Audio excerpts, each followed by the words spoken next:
time things are going to be a little different. This time, there are stakes.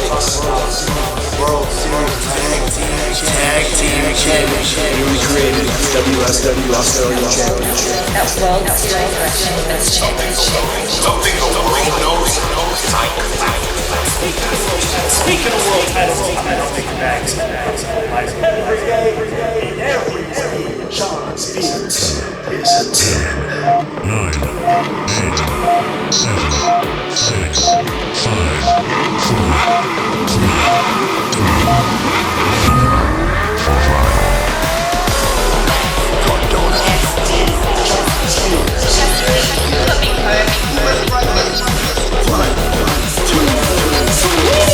Speedball Mike Bailey. Redbeard is fantastic. Frankie Kazarian coming at you. Classic. We are sold out here tonight in Melbourne on the first night of the tour. It's the Apache the Rock and the Adelaide Welcome right here in the Derby Room at the iconic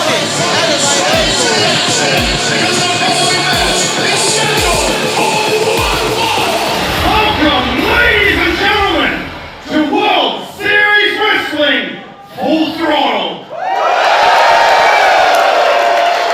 It is good to be back in Brisbane. Are you excited for a night of professional wrestling? Hey Simon, one more time. Are you excited for a night of professional wrestling? Let's raise the roof, because it isn't just the hundreds in attendance here. There are thousands at home watching this now, live on Fight TV. Let's show them what a Brisbane crowd can do.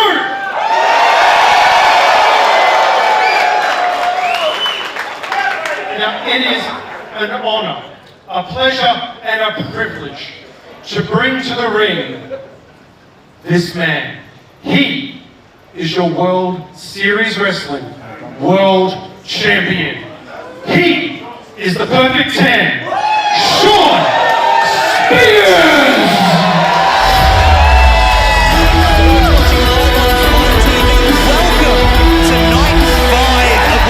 Wrestling Full Throttle. My name is Lachlan Albert and I'm joined here on commentary by Roberto. Roberto, are you excited for tonight?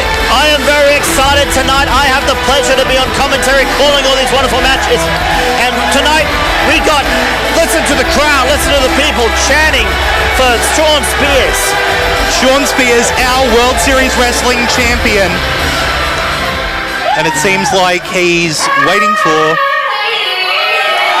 Cassie Lee.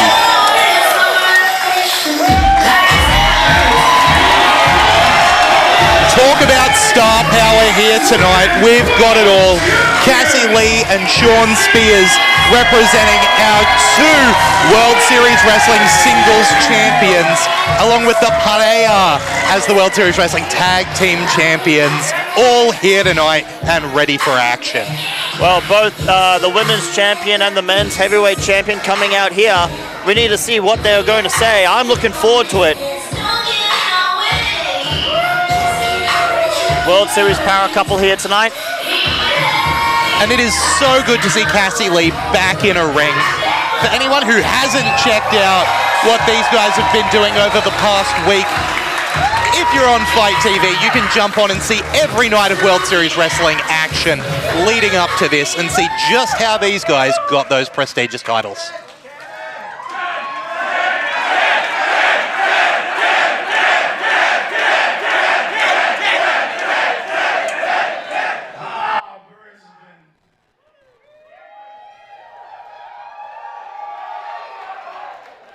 Get out your cameras, the rumors are true. You are looking at two perfect 10s.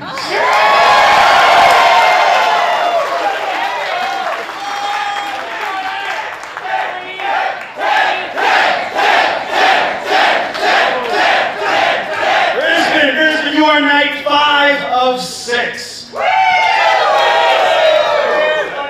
I'm not gonna lie, I've been very excited for this night. One of those main reasons is because I knew ahead of time that I was going to be able to share the ring with this beautiful and one of your very own Women's World Champion, Cassie Lee. Now, I'm going to be honest, I've been wrestling for over 21 years. And this tour of Australia, not going to lie, I don't care who's watching, this is the most damn fun that I have had in a better part of the decade. So I thank you all for that. And now to you, wife. We stand here to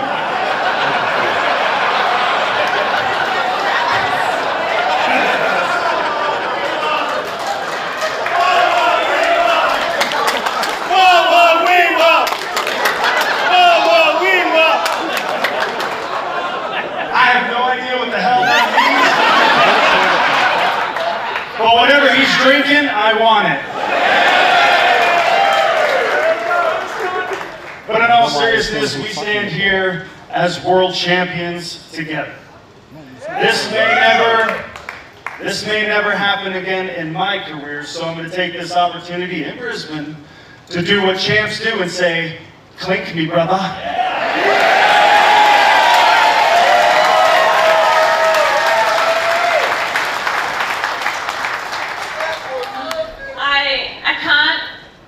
I can't tell you all how much it means to me. Thank you. Still got it. It's iconic. Oh. Inspirational, maybe. I can't tell you how much it means to me to be standing here in this ring, in my homeland, next to my husband, as champions. Oh, we will.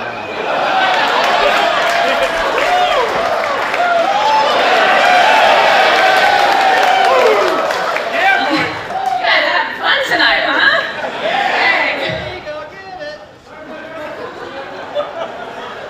Anyway, what I want you to do is either you can get out your phone or you can take a mental picture, it doesn't matter. I want you to remember this moment because we are going to be defending our titles for a very long time. The former World Series Wrestling heavyweight champion.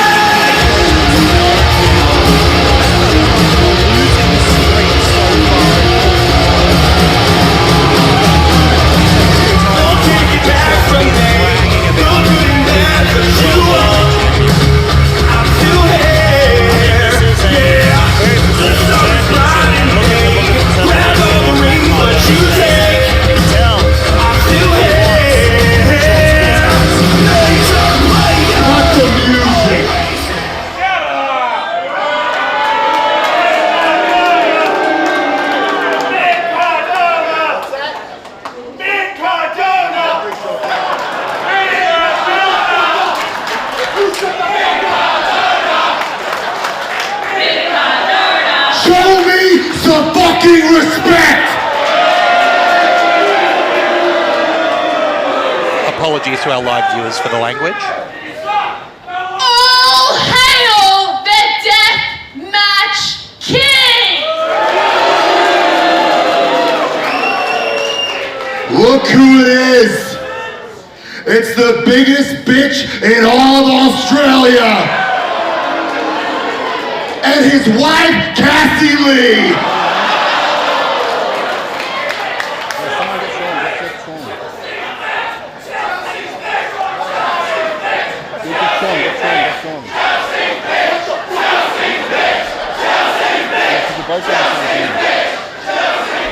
Shawn Spears, you screwed me out of that World Series Wrestling World title. You screwed Steph the Lander out of that women's title. In fact, you sent Steph the Lander, my heater, to the hospital, and now she's missing the entire fucking tour. That's all you. And I am...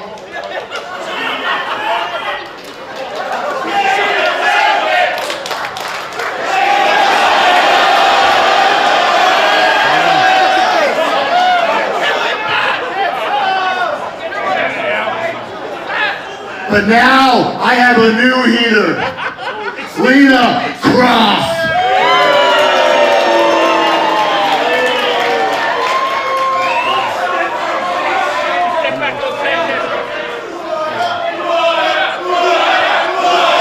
Lena Cross, a member of the Rebellion, forming earlier this year. Lena fucking Cross!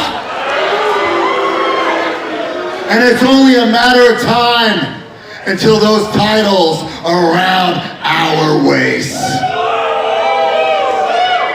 Oh, interesting. I like that concept actually. So here's what I'm thinking. Why don't you put your money where your mouth is and we can have ourselves a good old-fashioned mixed tag team.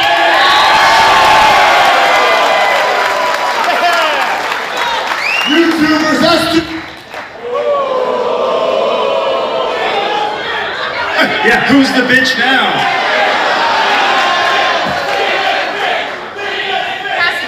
Cassie, I'm a little bit inspired that you still have this much fight left in you, you know? Since you've had so much time off. Maybe there's nothing weak about having a baby. Well, look, I'll give it to you. But I know the Deathmatch King is always ready. So,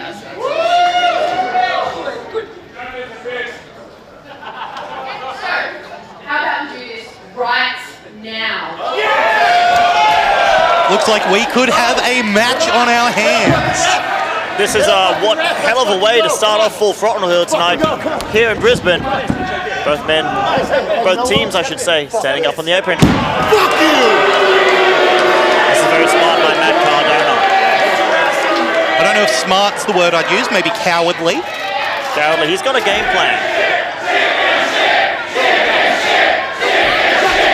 Looks like the crowd here in Brisbane agrees with me. They would like to see Cardona put his money where his mouth is right now. I think we all honestly would.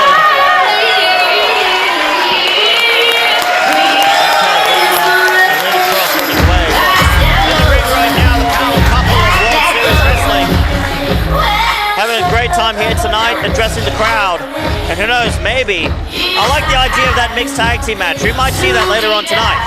One can only hope, but we have got a packed night either way, full of massive action. And hopefully, however we see our two heavyweight and women's champions in action, it'll be absolutely incredible. Throwing it back now to ring announcer Sebastian to let us know how the wrestling is going to open up tonight. You guys ready for some wrestling? The following match is scheduled for one fall.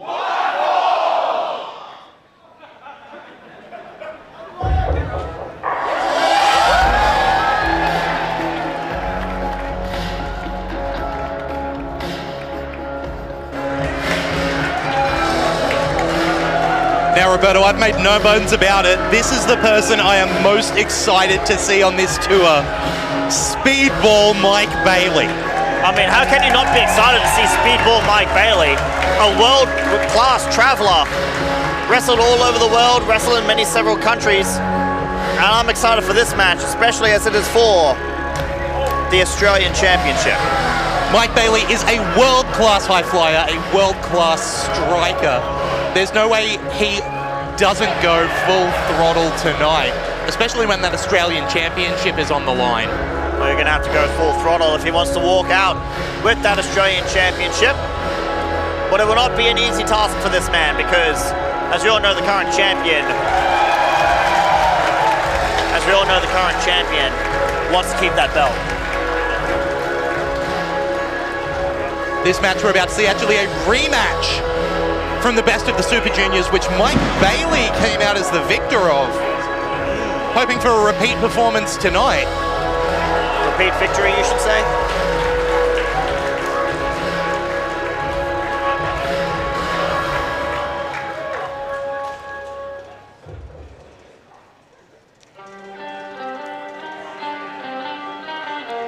The Australian champion, though, someone who has made their name very well known here in World Series Wrestling, as well as in New Japan and in WWE. The winner of the Cruiserweight Classic. He knows what it's like to win championships, but most importantly, how to hold on to them. You're absolutely right. And speaking of the Cruiserweight Classic, TJP's a man experienced with hard-hitting, fast matches, and that's exactly what Mike Bailey will deliver. So this is set, if it's anything like their previous encounter, to be an absolute barn burner. I'm looking forward to this match. I hope everyone watching at home is excited as well, because we are about to see probably one of the best matches of the night. What a way to kick off a night of professional wrestling. TJP and Mike Bailey.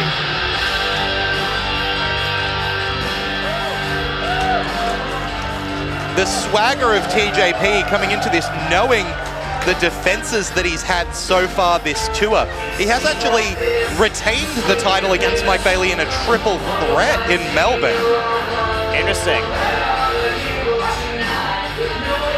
But tonight is no triple threat, there's no other man he has to look out. It's just mono-a-mono, one-on-one singles contest. As a champion raises his belt high, could he walk away with that belt, or will we see a new champion crowned here tonight? Both these men with a feel for title fights right now.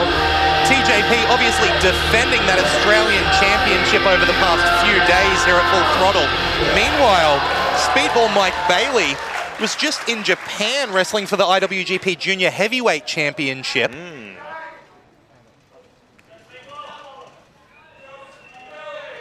The following singles match scheduled for 1 fall is for the World Series Wrestling Australian Championship! Introducing first, the challenger, to my right, from Montreal, Quebec, Canada, Speedball Mike Bailey!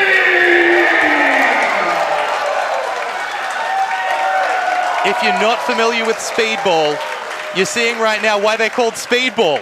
The athleticism, the fighting spirit there of Mike Bailey.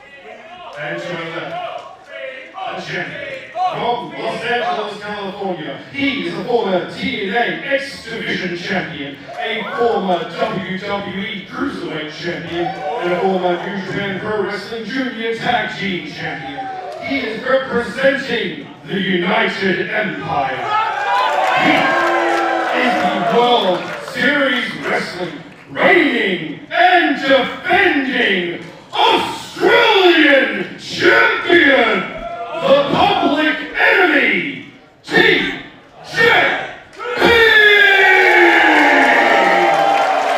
A bunch of accolades there by TJP, but of course currently with the ref holding it up, the World Series Wrestling Australian Championship.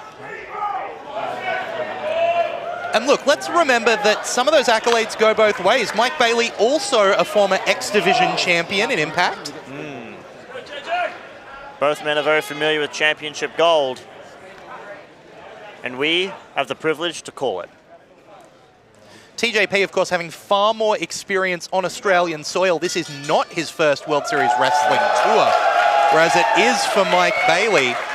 On top of that, crowd very much behind Mike Bailey here. The energy is palpable from the sound of that bell. And I am waiting here in anticipation for the very, very first lockup, for the first contact here. TJP going straight after it.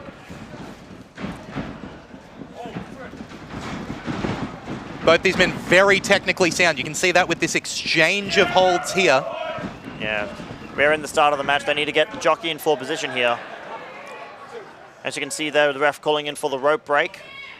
And that shows the experience of TJP there, using that rope break to his advantage, not expending energy, but those strikes come quick. Yeah, as we all know, Mike Bailey is very, very good with his kicks. It would have been a very, very quick match right there if TJP did not duck that kick. That just shows the experience of TJP, though. The man's been wrestling for over 20 years. When someone's appeared in the PWI 500 18 times, you can't argue with their experience on a big stage. And what a big stage this is. Both men trying to go for a test of strength here. Look at TJP. Able to scout Mike Bailey, taking him down with a single leg takedown. With a spinning toe hold right there, trying to take out the secret weapon. Trying to take out the kicks of Mike Bailey.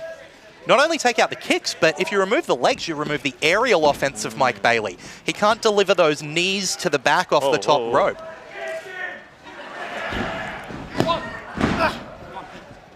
with a little bit of a grapevine there, able to get to a little pin. Each of these kickouts forcing energy out of Speedball. Oh, top wrist lock taking Mike Bailey down. TJP holding on to that wrist. You need to get that contact in. You need to make sure that you do not let your opponent go, especially if he's Speedball Mike Bailey. And would you look at that? Speedball just has such an incredible athleticism and speed to be able to reverse that hold. TJP showing that he's got something similar. And using that experience to take him down again. He was holding on to that wrist, but it was the legs that helped TJP bring Mike Bailey back down to the ground. These men so evenly matched as technicians. It's going to come to, as this match progresses, landing those more high-impact moves as these technical blow-for-blows just start grinding down each of the competitors. As much as being in this hold is going to damage Mike Bailey, it's also going to create some rest for TJP. But every time there's a struggle for control, TJP is having to exert that energy to maintain a positive position. Ooh, that kick to the chest. Did you hear that? Wow. Now, I have been fortunate enough never to have been kicked by Speedball Mike Bailey, but I guarantee you it probably took the wind out of TJP. Another kick right to the mush of TJP, and Mike Bailey is currently on top. You know, while we saw TJP having those little head scissors of Mike Bailey, I was going to talk about, and there they are, Bailey kicks. I was going to talk about how Mike Bailey trying to get out of that head scissors could exert more energy, but he's got a lot of energy left in the tank as he goes for a dive. TJP had it scouted, but it seems like Mike Bailey knew not to take that dive. However, he did get caught and sent right into that metal barricade there. And there's nothing you can do to survive that. But Mike Bailey coming back. Imagine getting kicked by Mike Bailey, but also taking a chop right to the chest. Uppercut there from TJP. And then back to the kicks from Bailey. Neither of these men have been able to maintain control for very long. Both of them so attuned to escaping these technical situations. Well, that shows the experience of both men. Not only can they dish out the punishment, but they can take it as well. But of course, you know, the referees count. Has to bring TJP back to the ring, Mike Bailey does. We don't want this match to end on a count out after all. Mike Bailey seems to be calling for the top rope, his kind of area of expertise. Coming in, Tiger Feint kick from TJP to get outside. Slides under. Thought going for a sunset flip for a while, but turns him over to a Boston Crab. Grabbing wrist control there. Might be looking for a surfboard stretch here. What on earth is this? I have never seen this move before in all my years of watching and participating in professional wrestling. Turns it over. Locking the legs. Into a Muda lock right there, of course. Japanese legend, the great Muda, innovated this very hold. And both men very well known and very well accustomed to the style of Japanese wrestling. Interesting here that he went all the way for the Muda, not hitting the signature TJP clutch there of that inverted leg lock. Wonder what the reason could be for going for a different move. And there we see the viciousness of the public enemy TJP here. Straight out of that stretch, planting the shoulders right on the mat. TJP knows how quickly a 3 count can end a match. And of course the experience too, had him in that hold, knew he could cover him there in that position, forcing Mike Bailey to kick out. Yeah, TJP could have held that hold looking for a submission, but he knew that he had dealt the damage. And again, focusing on the back of Mike Bailey, a very clever way to go here. Beautiful senton there by TJP. Kick out at 2 by Bailey, though. After some explosive offense early in the match, TJP has really gained control and is using it to damage the back and neck as much as possible. I think that's maybe why we didn't see the TJP clutch earlier. By focusing on the back, he's taking away the ability of Mike Bailey to balance, to stand on one leg, to deliver those kicks, to get to the top rope to perform a dive, to have the strength to lift TJP up for a move like a flamingo drive. And I don't know what your experience is with your back too. If you have a bad back, everything is full of discomfort. How much of those kicks with the core, with the back having to get the core? Oh, Mike Bailey trying to get back in. And now going back to the arm of Mike Bailey as TJP. The left arm specifically, that's the arm that's necessary to hit the flamingo driver. One of the huge weapons in the arsenal of Mike Bailey. Mike Bailey going for a cover, but I think that wrist lock is still, yeah, that armbar was throwing a lot of damage there. Speedball Mike Bailey going off, back elbow, but going back into the armbar. That is TJP. Looked like both of these men were adjusting on the fly. There was movement from TJP. Looked like Mike Bailey wanted to turn it into a deep arm drag off the handspring, but TJP was unable to reverse that. Oh, and into that cross arm breaker. As you can hear the screams of Mike Bailey, that is not good for him. That is not good for the challenger right now, but this is exceptionally well for TJP, hoping to retain the title. TJP, very smart, vicious competitor, has focused on a couple of areas. He focused on the back and the left arm, and that's what he's delivering the offense to. But Mike Bailey, full of heart, massive drop kick off the top. But how much damage would that have done to his arm? As you can see, Mike Bailey favoriting that left arm. Mike Bailey trying to get the crowd behind him. Trying to get the match back onto his side. But this is the thing about Speedball. It is so quick for him to turn the momentum his way.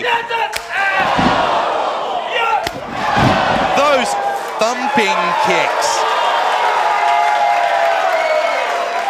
This is what makes Speedball one of the best contenders we've ever seen here at World Series of Wrestling. That running shooting star press, only getting a 2 count there.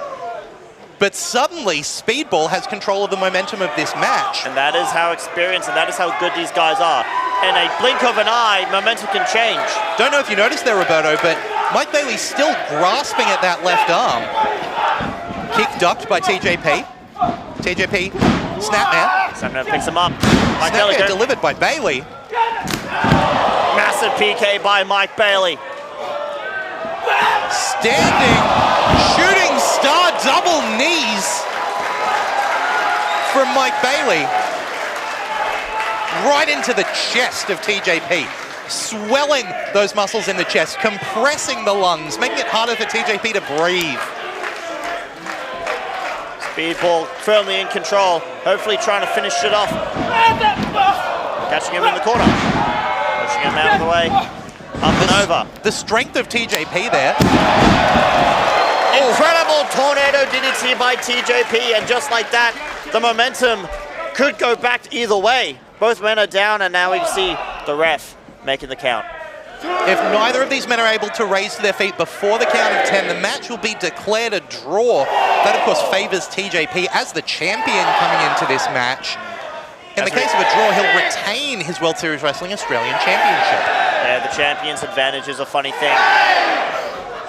It is now the force of Mike Bailey to get the match back up. But of course, I don't think TJP wants to win this match via count-out. He wants to beat Speedball Mike Bailey. He wants to make a statement for future challenges for this title that he is not someone that you can take lightly.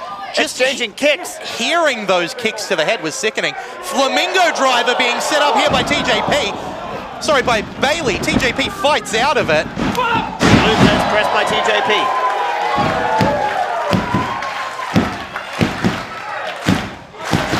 TJP getting the crowd up on his side. Rallying here. Head scissors, got an octopus stretch on there. Immediately, Mike Bailey, ever the veteran, able to have that ring awareness go straight to the ropes. Bailey's speed really playing into it there. Feels like he used the weight of TJP to kind of fall towards the ropes. They're so clever in their movements, both of these men. Well, that's why these men are gunning for the World Series Wrestling Australian Championship. Only the very best go after this title, as they do with every other titles here in World Series of Wrestling. What on earth is TJP going to do to Mike Bailey? And the viciousness again, you can understand why TJP has a chip on his shoulder knowing that this is a rematch for a match that he lost in New Japan Pro Wrestling. That could have been disastrous. Both men with good, strong balance. Speedball going back into the ring. Kick right to the head of TJP. Mike Bailey now firmly in control. What on earth is he going for here? Whoa! Triangle moonsault to the outside. Taking TJP out, and the referee coming over there to check on him. The crowd clearly shocked by what they've just seen there. The crowd speaking for the both of us, Lockie. Mike Bailey, so quick, so agile. I didn't realize what they were doing when they were running for the ropes. Just that pounce up to do that triangle moonsault. Mike Bailey getting back into the ring. Of course, he doesn't want this match to end on a count out. None of them do. TJP pushed onto the apron. Leg sweep takes him down to the apron. Dropping onto the hardest part of the ring there, that outside apron. Mike Bailey. Went to deliver that double knee moonsault again, but TJP cleverly moving out of the way. Both knees to the hardest part of the ring, that ring apron. Now Mike Bailey hung up onto the top rope. TJP sees his opportunity, going to the top rope himself. What on earth is he going for here? We've seen this before from TJP. Right across the back of Mike Bailey, forcing his chest into the ropes. Massive frog splash there. Bailey kicking out of the Mamba Splash from TJP. Incredible stuff. Yeah, could have ended it right there, but the heart of Mike Bailey just had him kick out of that. Call it guts, call it fighting spirit, call it intestinal fortitude or whatever. But it was probably instinct that he had to kick out and keep going. That Mamba Splash has won matches in WWE and Impact in New Japan. To see Mike Bailey kick out of it shows just how much both of these competitors want that World Series Wrestling Australian Championship. TJP picking Mike Bailey up. Fireman's carry position here. Mike Bailey gets out of it, ducks under. Oh my Spanish fly! Oh, that could have been it. So quickly, we could have had a new champion here tonight. Mike Bailey, though, not discouraged by that near fall. He's almost powering up right now. I can't believe what I'm seeing, Roberto. Another kick to the head from Speedball. Thrust kick. Gets him into the corner. Mike Bailey. And lands that triple spin. Looking for the ultimate weapon here. Can he deliver the knees to the back of TJP?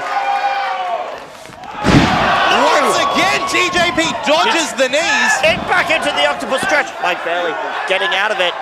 Not able to lock the arm. TJP with a kick of his own. Oh, almost metrics like a maneuver. This kick exchange ending with Speedball planting one on TJP's head. Looking for the flamingo driver again. Mike Bailey has TJP up top. Oh. TJP rolling backwards out of the flamingo driver. Back into the octopus stretch. He's locked it in this time. And the match is over. Referee calling for the submission there. TJP retaining. Still World Series Wrestling Australian Champion TJP. As we can tell, in a flash, TJP got that octopus stretch in to get Mike Bailey to tap out. Throughout the entire match, you saw him work on the arm, work on the back, and at the end of the day, that octopus stretch completely targets all of those viable body parts, and that was enough for TJP to get the win and retain the title. You have to acknowledge the heart of Speedball, though. They took so many submission maneuvers in that match, landed on their knees so many times, after struggling through that torture on the back and on the arm early in the match. But TJP, the veteran, the public enemy, and still the World Series Wrestling Australian Champion.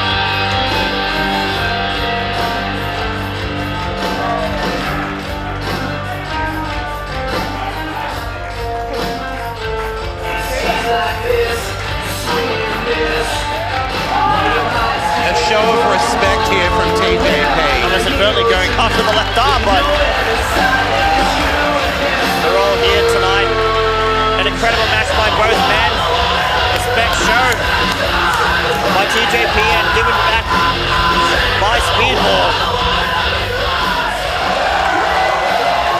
And this is the kind of action that has made World Series Wrestling a name to be known around the world. Incredible competitors putting on incredible matches. And think about it this way, Lachlan, this is only the first match. We got many more hard-hitting matches like this to go. TJP managing to open this tour with a win for the Australian Championship. And with only one show left of Full Throttle, he is still the Australian champion. That has to be a good feeling for TJP. I think it's a good feeling for anyone when they've retained their championship. A lot of pride and honor shown to both men, but a lot of respect as well.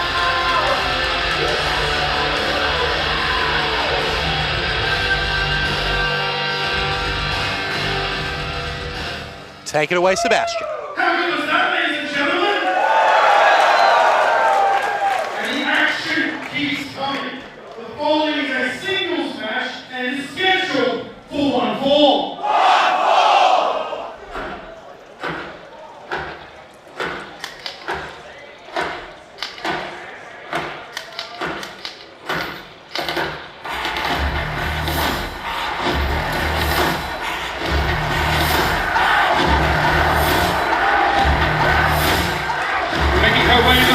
First appearing in issue 1 of Commonwealth Comics, Lucille Brawl!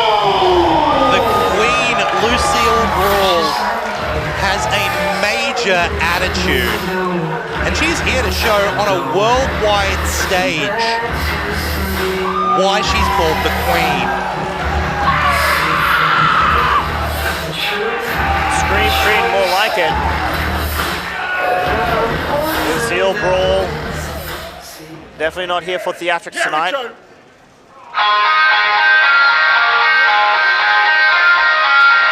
But she's got a challenge on her hands. AEW's own Harley Cameron. And look, I say AEW's own, but I guess at this point, Gold Coast Australia, representing AEW's QTV, this lady of the night, Harley Cameron! this is a kind of homecoming for Harley Cameron. A girl from the Gold Coast who's made it to AEW. Well, earlier tonight we saw the World Women's Champion Cassie Lee have a bit of a homecoming herself. All of the Australian women here coming here to World Series of Wrestling. And what a moment it would be for Harley Cameron here tonight. She can get up a victory. But look at the cheap shot there from Lucille Brawl.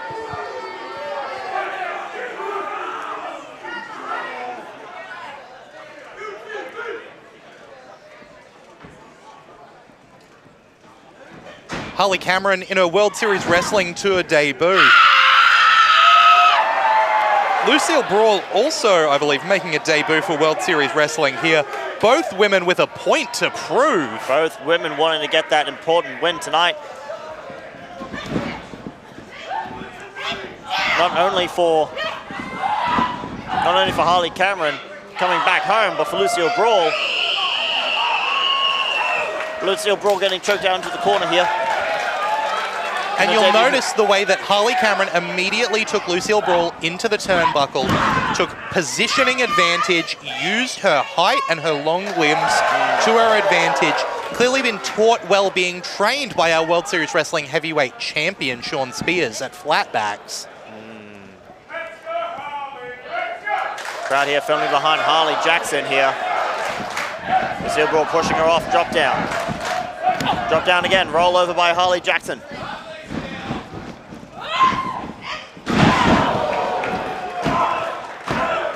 Only a 2 count there for Cameron. Lucille Brawl cannot be happy with the way that Harley has been able to take control of this match so early. Nice side hog there, taken down by Harley Cameron. Lucille Brawl getting her up from that headlock. What on earth can Lucille Brawl do to take her down? Oh, I don't think the ref saw that. I think that was a rake to the eye. That did appear to be the eyes, and Lucille Brawl taking every advantage that she can to show off what she can do here. A stomp right to the back of Cameron there. Massive hits there by Lucille Brawl to Cameron. And you can see that Lucille Brawl's style is not pretty. She's not called Lucille Technical Wrestling. No, she's not. Absolutely brawling there by Lucille Brawl. To Harley Cameron here. And with a scream of her own. Channeling Black Canary to take out the eardrums of Harley. Not something you see that often, but if you take enough noise at that close of a range, it can disrupt your equilibrium, send you dizzy. But clearly Harley Cameron had that senton scouted, rolling into that cover position, but only getting a 2 count. And Lucille Brawl taking that opportunity to get back to Harley Cameron. Those kicks and massive like clubs to the back right there. Cameron with a reach advantage, but it seems like Lucille Brawl, who a power lifter, is using that strength to her advantage here. Really taking control of the match in a physical, dominant way. And as we just saw right there, Lucille Brawl choking out Cameron on the ropes. If you get rid of that, if you choke her out, she'll want to get in the air coming in and will not have a chance to recover. Roberto, have you ever had to face down a stronger competitor? How can you get around that disadvantage? Honestly, the best thing I can do, as anyone else could do, go after the base. And massive flatliner there by Lucille Brawl. Is this going to be it for her? No. Harley Cameron managing to kick out there.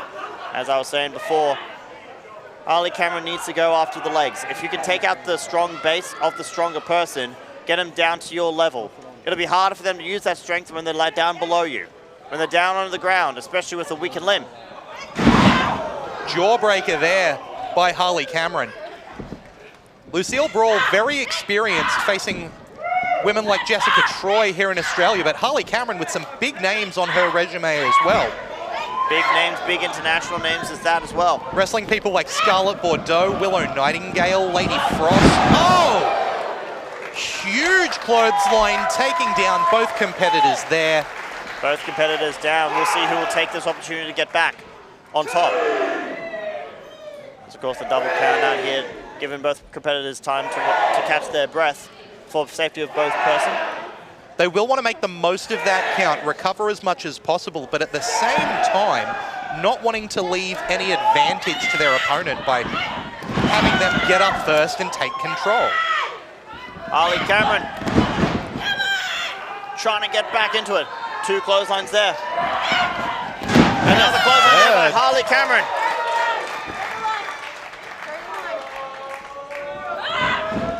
Harley Cameron ducking the clothesline there.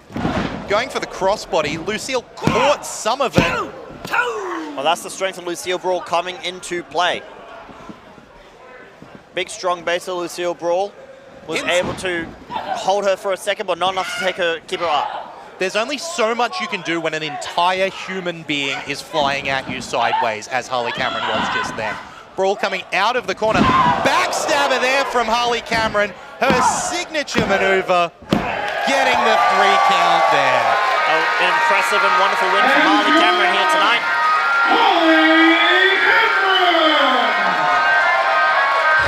A huge congratulations to Harley Cameron there.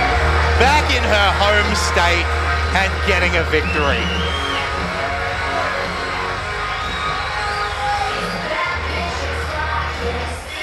And what a homecoming it is for Harley Cameron. Harley Cameron here winning her return match tonight. Lucille Brawl, unfortunately, unable to get the win and show the world what she's made of, but Harley Cameron showing what she's learned in AEW here at World Series Wrestling.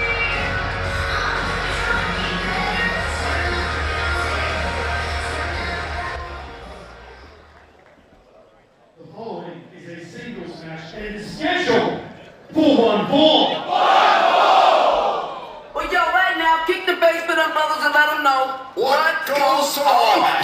Somebody in the house say yeah. Here in Brisbane, there is perhaps no bigger name than Bobby Bishop. So Cold Classic Bobby Bishop coming out here tonight. Bobby Bishop calls himself undeniable, and that is not a nickname, that is a mantra.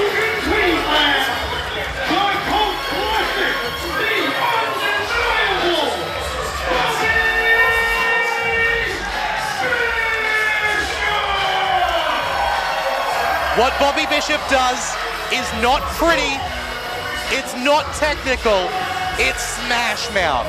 This man walks into a ring with more heart than anyone in the building, and he fights until there is no fight left.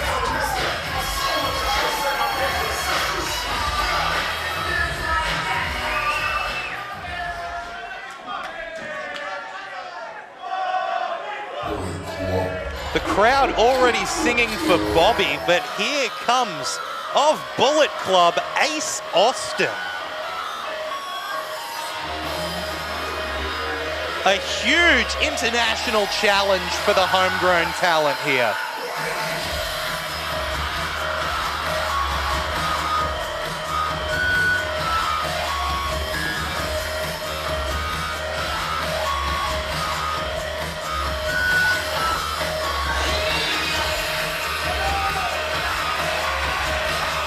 Making his way to the ring, representing the Bullet Club, he's looking A-N-A-B-C, the inevitable Ace Austin! The Ace of Spades, Ace Austin, a 3-time X Division champion in Impact.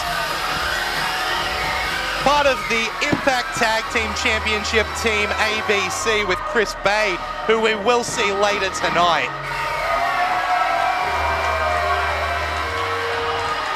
I feel like Ace Austin's probably thinking that this will be a walk in the park, but he has never met a man like Bobby Bishop. Bobby Bishop, of course, a very experienced wrestler here in the Brisbane scene, and everyone watching at home who's never seen Bobby Bishop before is going to be in for a treat.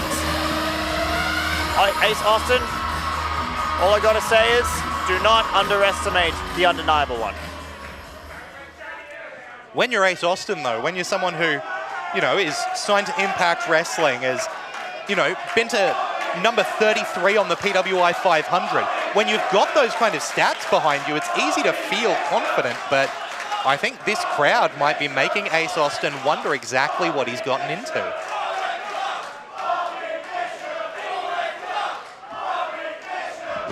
Very, very mixed right here as we hear people cheer for Bobby Bishop. Other people, of course, cheering for the Bullet Club that Ace Austin is a part of.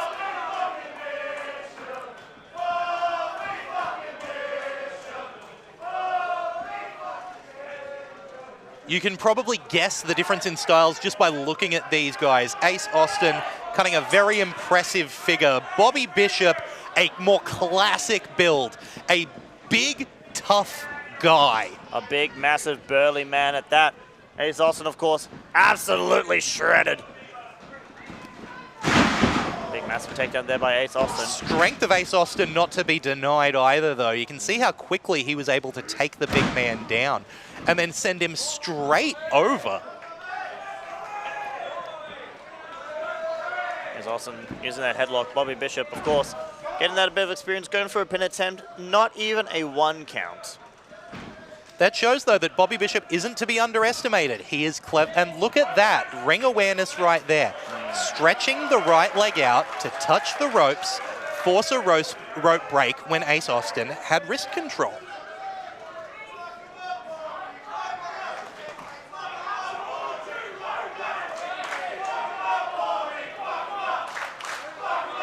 Fans tonight firmly behind Bobby Bishop, the hometown boy.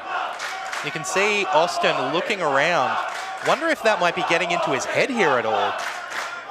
Hearing the support for Bobby Bishop. And a nonchalant pose under the corner there.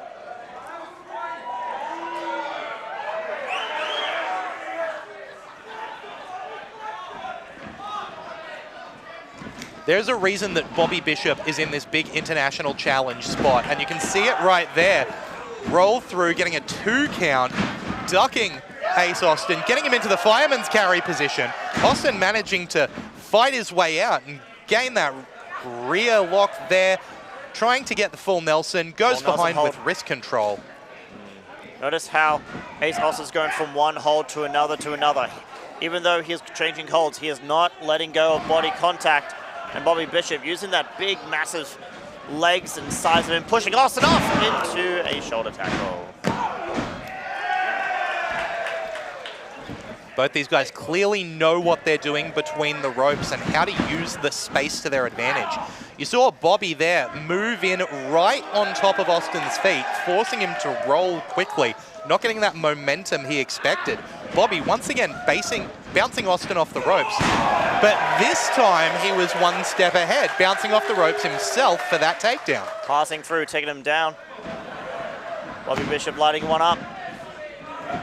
Catching him from that leapfrog. Catching Ace Austin, trying to catch him with the leapfrog, but Bobby Bishop going for the classic airplane spin. This is an old school maneuver, disrupting the equilibrium of Ace Austin.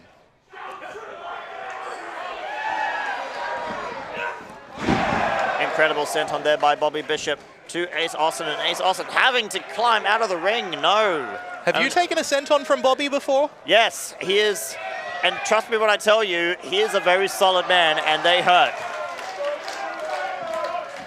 Roberto with experience, just like Ace Austin is having right now. I'm just happy that I'm not wrestling Bobby Bishop tonight. That maneuver, though, a kick to the back of the knee, followed by a kick to the spine, trapping the arm in the legs, rolling through, getting a 2 count there, Ace Austin. Do not count Ace Austin out, a world-renowned traveler, wrestling in Impact in New Japan as well. Member of Bullet Club, you don't get those accolades by being lazy. You get those accolades by being one of the best in the world. And you can see right here with that head, this is why he is one of the best in the world. You don't get to be X Division champion 3 times if you can't win a match with technical skill. Ace Austin knows that if he can maintain a hold like this, regain his breath for a little while, keep Bobby Bishop fighting, that'll give him a long-term advantage. Bobby trying to fight his way to the ropes, tapping it with his foot there, managing to get the rope break.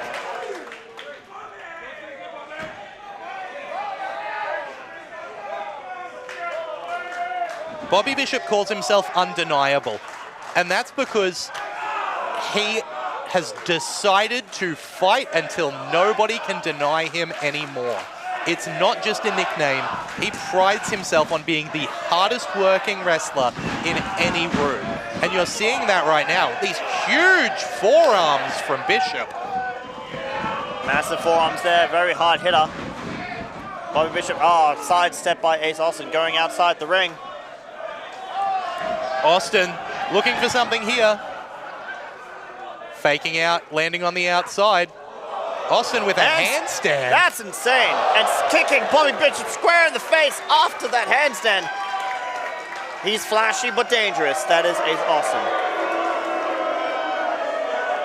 Representing Bullet Club there.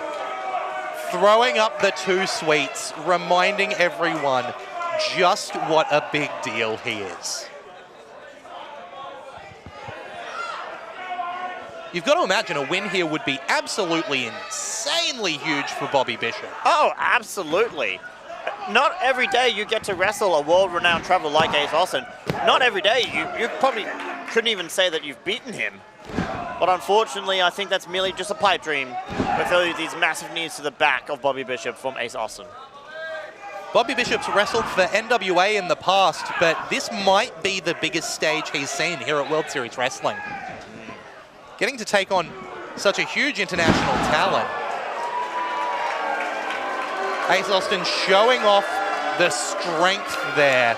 Being able to lift a man as solid as Bobby Bishop is extremely impressive. Absolutely impressive, but look at Bobby Bishop. Like I said earlier, the heart of Bobby Bishop is not to be taken lightly. He will not stop fighting as long as his heart is beating. Ace Austin whipping Bobby Bishop off the top rope. Bobby with a back elbow. And this is what I was saying. Bobby Bishop's style is not pretty.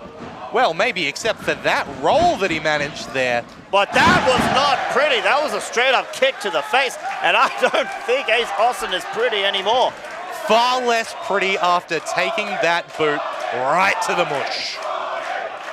Fans here firmly behind Bobby Bishop, the hometown boy, Brisbane's own.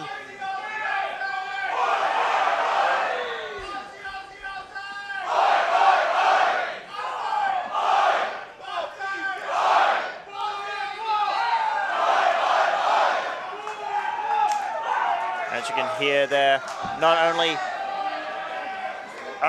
behind their own hometown boy, but their fellow countrymen.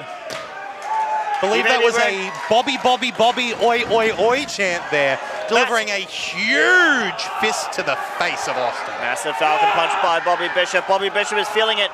You're going to see why he is undeniable. Massive punches there, massive jabs. Classic dusty jabs coming from Bobby here, winding up. And speaking of dusty, there is the bionic elbow. There's another one. But can he hit the trifecta? Not going for a trifecta. Oh, there's an old school move for you. Going for a pile driver, but back into a jackknife cover from Ace Austin. Bishop's pile drivers have neutralized so many competitors, and Ace Austin was very much not in a position to survive that. Catching the discus lariat there, delivering a knee right to the face, and a Russian leg sweep to take Bishop down. Finishing off with a huge leg drop, Ace Austin, nothing pretty about those moves. Straight up there for punishing him. If you're Ace Austin right now, you have to be frustrated, right, Roberto? Oh, absolutely. Like, if you're a world-renowned traveler like Ace Austin and you come in and you're wrestling just a hometown boy from Brisbane, you're probably thinking, oh, this is easy, this is in the bag. He probably wasn't expecting a fight like this at all. Guess this is what happens when an undeniable force meets the inevitable? An inevitable object. Yeah. Huge spin kick there from Ace Austin. Only a 2 count. And as you can see there, Bobby will not be denied. Bobby Bishop not being denied right now. It would have put down a lesser man, but not Bobby Bishop. Roberto, I don't know if you caught the look on the face of Ace Austin as he looked at the referee, Richo, right there. But he was just in shock that Bishop was able to kick out. And how could he not? That was a solid kick right to the side of the head. Shoulder to the gut.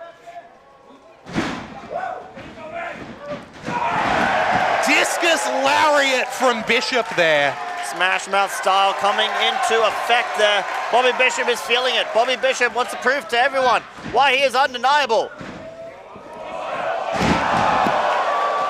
A huge move there, kind of a modified end of days, landing sideways, planting Ace Austin's face straight into the mat.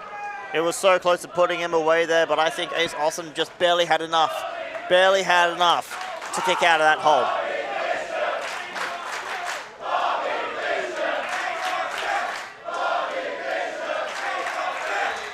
Some fans here in support of Ace Austin, many in the corner of Bobby Bishop. But those that are many in the corner of Bobby Bishop have seen him perform here before. This match has been incredibly physical. Insanely physical. Look at the elbows right to the skull of Bobby Bishop by Ace Austin. Austin trying to pick the leg, but doesn't have the strength remaining. Same as Bishop doesn't have the strength remaining to take Austin down. Oh, knee to the face there. Humongous knee to the face of Bobby Bishop. That extremely physical. That running forearm just clattering into the face of Bishop. The second one, though, Bishop had scouted. Ring awareness there from the inevitable, sliding between the top and middle ropes. Detonation kick. I think Ace Austin is thinking that this is time to end this after that incredible detonation kick. Sizing Bobby Bishop up. Absolutely plants Bishop, and that's the end of this match. The inevitable Ace Austin coming out with the victory here. But you cannot deny the undeniable one, Bobby Bishop. An incredible showing guts and fortitude, but that was enough to put away this world-renowned traveler. The Ace of Spades claiming his victory here at World Series Wrestling Full Throttle.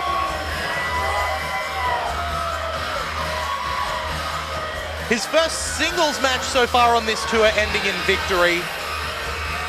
I wonder if the same will be able to be said for his tag team partner in ABC, Chris Bay, later tonight. We will be seeing Chris Bay here later tonight. Of course, both men, members of Bullet Club, tag team ABC.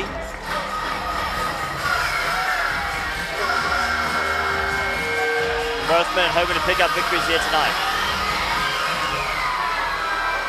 Ace Austin must be happy with that victory though. Going up against someone who clearly had so much crowd support, had so much heart, and being able to pull out that victory after a lot of punishment. Congratulations to Ace Austin.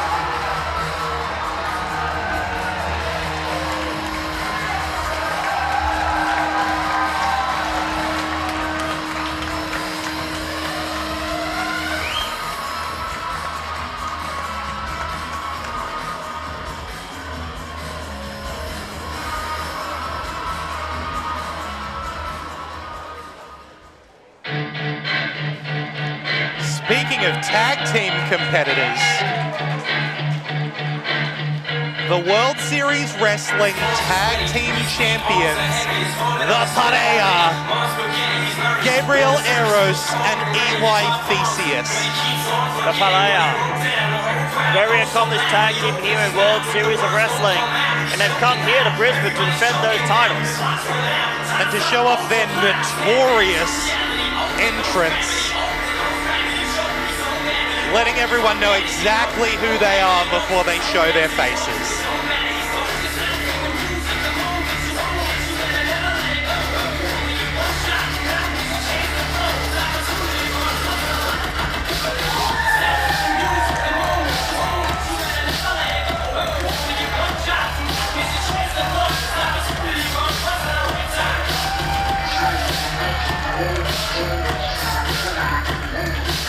If you've not seen these men in action before, well, first of all, you should go check out all of the other shows from World Series Wrestling Full Throttle on Fight TV.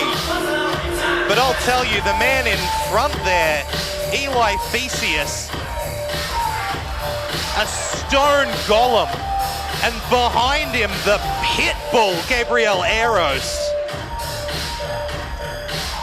Both men look like they have been chiseled out of granite marble.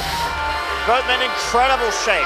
Not an ounce of fat on them, and that is why they are your tag team champions. Not only because they look good, but they're really, really tough. Well, also because they're willing to use those gold chains around their necks as weapons, let's not forget. Hey, all I gotta say is, anything you have to do to win.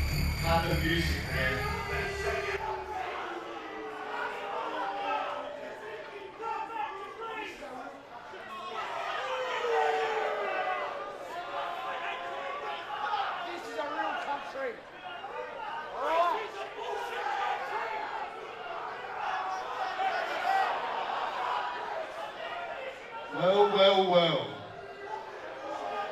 If it isn't the sewage farm of Australia. I resent that.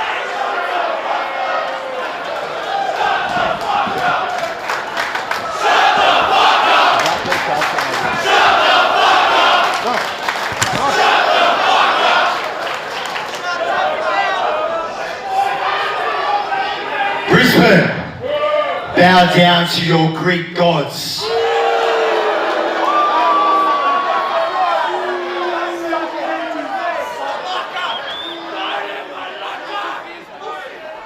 You know, we thought we'd come out here and do you guys a favour tonight. Seeing as you got nothing going on in this crap city.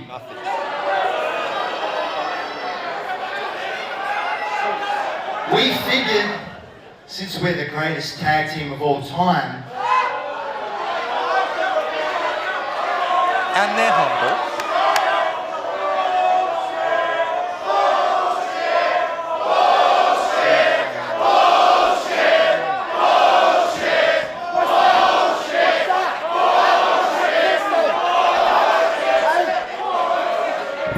we thought we would issue an open challenge to any tag team who think they can go toe-to-toe with the gods.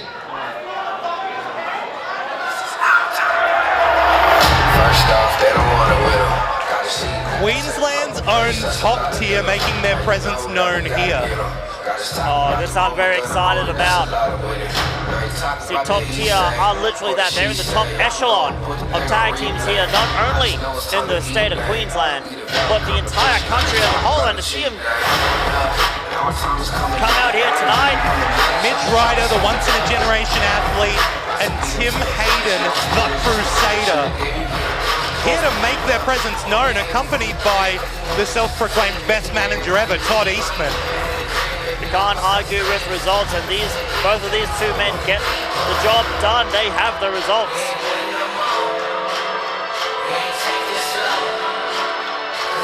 Both of these guys have held singles gold around Australia at the tops of companies, as well as dominating tag team divisions. But tonight but can they take home the gold? Can they bring the World Series Wrestling Tag Team titles back to Brisbane? We're about to find out.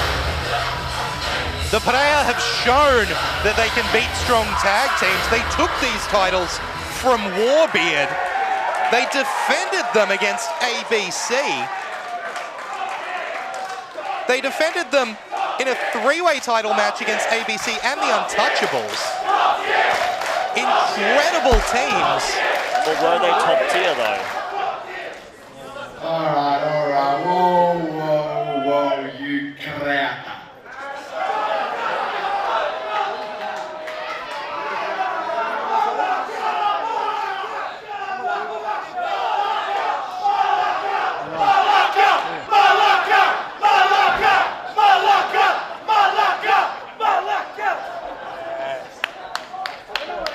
Listen, man, stop coming like that. If you two are anything like the bums in this city sitting around here. He may be right, but he shouldn't say it. And if you two are anything like the Brisbane Broncos or the Brisbane Line losers. Hey. It was a close game both times. They made it to the grand final, okay? Yeah, that's what I thought, you bums. We said open challenge. You got no chance against the greatest tag team in the history of the world.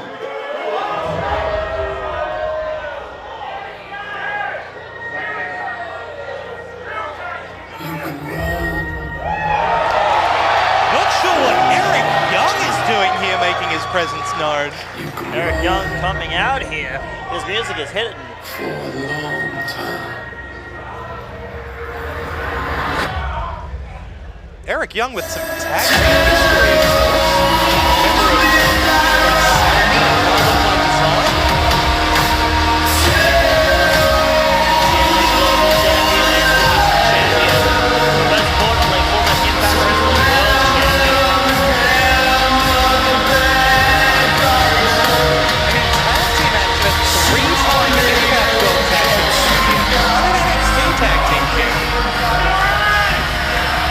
No partner. So what's he doing coming out here?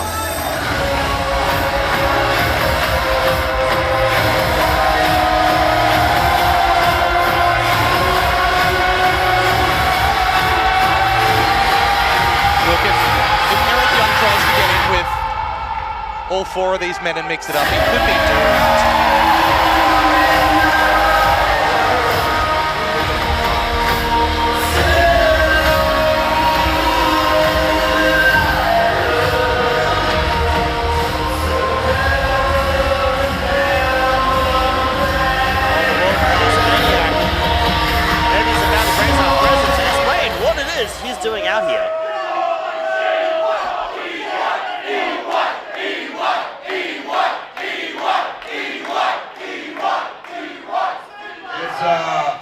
the Pereira, right?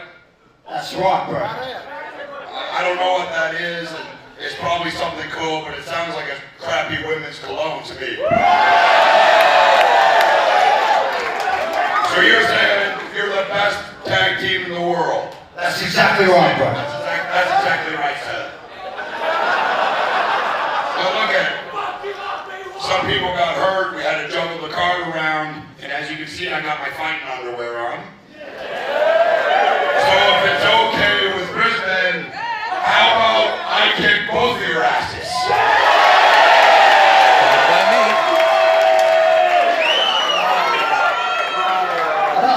I don't think you understand, bro. Listen, right? We don't want to be responsible for putting you in a retirement home, okay?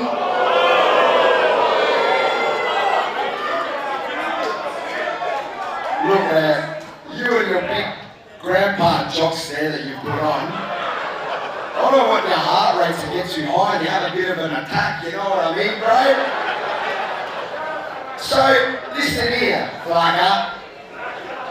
Maybe, if you can find yourself a partner, as ugly as you prefer me, you can have a shot.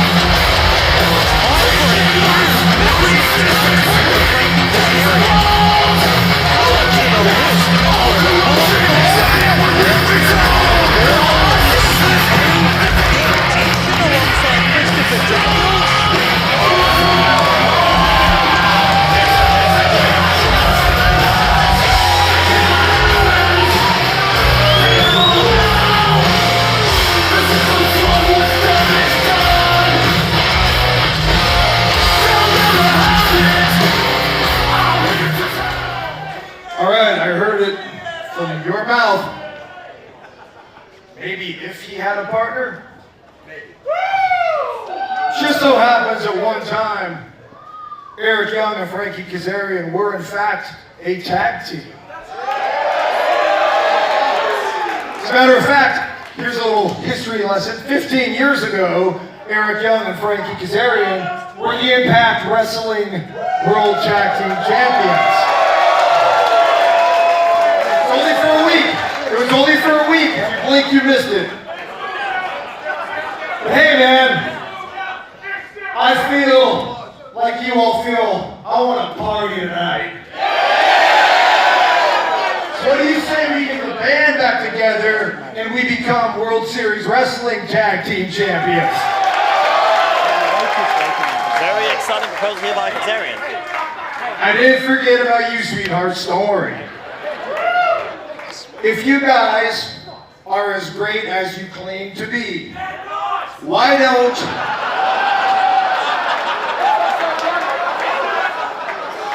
hey, they are entitled to their opinion, even if it is dead wrong. How about tonight, you defend those titles in a triple threat tag team contest? What do you guys think? Sounds like a pretty damn good idea to me.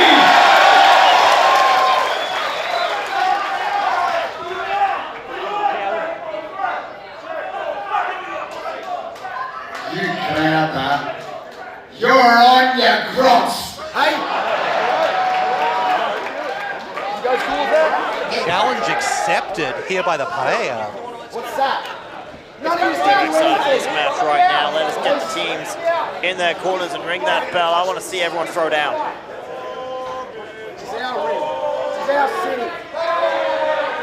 Not to discount the X factor of Todd Eastman at ringside. Ladies and gentlemen, Top tier. the following is a triple threat tag team match, and it is for the World Series Wrestling World Tag Team Championship!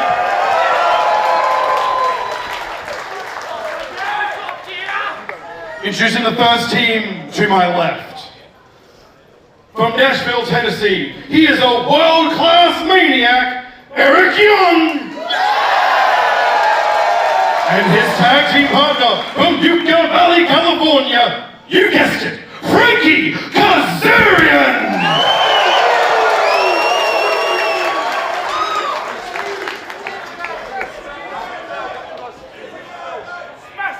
And standing to my right, accompanied to the ring by the best manager ever, Todd Eastman. They are from Brisbane, Queensland. The Crusader, Tim Hayden, and the once-in-a-generation athlete, Mitch Ryder. They are top tier!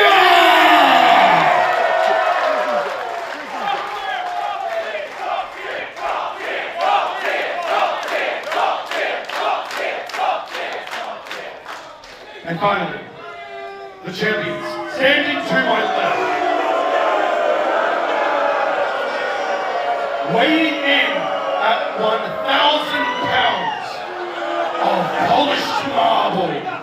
They were sculpted by the gods of Mount Olympus, the kings of the continent. And your World Series Wrestling Tag Team Champions, Gabriel Aras, Eli Theseus, the Cardona!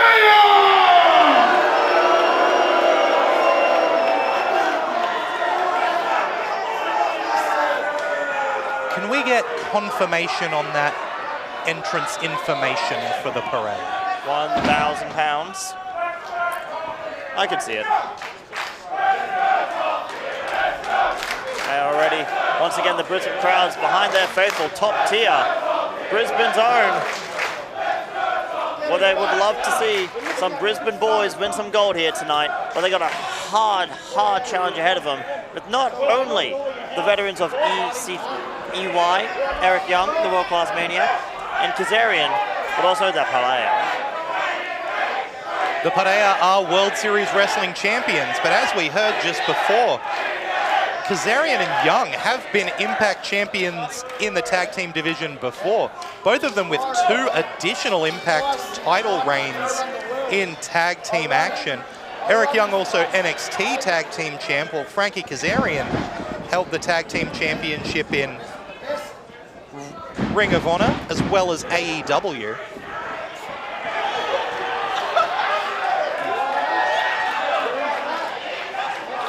Gabriel Eros showing off his dance maneuvers. I don't think that's going to be enough for him to win those retain those tag titles here tonight. But interesting to see the cockiness. Now this is not a surprise.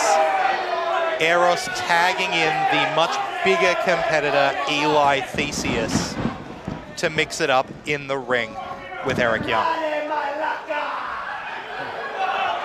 Do you speak Greek? I don't, actually. All right. I was going to ask if you can tell the people at home what he said, but... And now Eros is tagged back in. I'm kind of confused as to exactly what their plan is here. And Eros out of the ring again. Both men stalling for time. Maybe they realize that the odds are stacked against them. They want to hold on to those belts as long as they can. Sometimes it's always good to confuse your opponent. Sometimes you never know exactly, especially in tag team action. If you make it so that they don't know who they're getting, they can't prepare as much. Can't prepare as much, exactly. The problem they have is the tag team champions have their championship advantage almost nullified by the fact that this is a triple threat tag team match. There's no disqualification in tag team matches, no countouts either. They cannot get a cheap disqualification victory to retain those titles. They have to pin or submit one of the other members of the tag team in order to retain those titles. But of course, they don't even have to be pinned themselves to lose those titles. And Eros delivering a chop to the chest of Mitch Ryder, officially tagging Ryder into the match. Not that I'm complaining. I'm very excited to see Ryder mix it up with Eric Young here. To say there's a reason why he is called a once-in-a-generation athlete, and who better to go up against him than the world-class maniac Eric Young?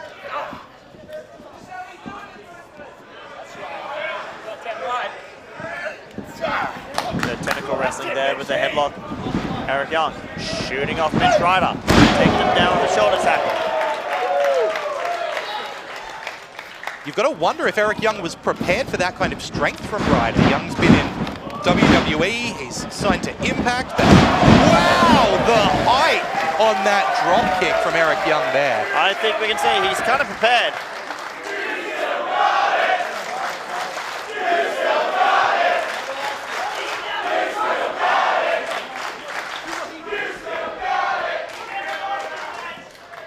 We'll still show respect there, both men realizing this is a huge match right here.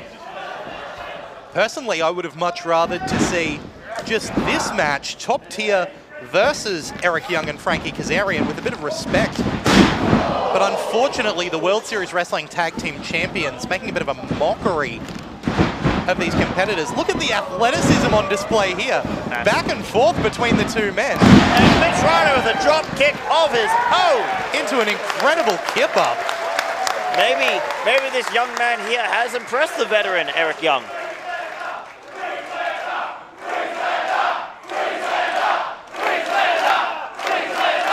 The crowd steadfastly behind the hometown boy here. Still that respect, but maybe a little more begrudging from Young after taking that massive drop kick. I don't know, if I was Eric Young, I would much be more impressed with the wrestler who's actually wrestling than the jokers on the apron there doing absolutely nothing. And of course talking about the Parlaya, but we're not talking about them right now. They're not in the ring. We see a top wrist lock by Eric Young getting broken out by Mitch Ryder. Oh. That's a back elbow by Eric Young. And now we see Kazarian, first time ever, coming into this match. Kazarian also with a neck breaker there. A huge list of accomplishments to his name. A two-time world champion in PWG. As we said before, AEW Tag Team Champion with SCU. Very accomplished tag team wrestler is that. And speaking of very accomplished tag teams, here comes the Crusader, Tim Hayden.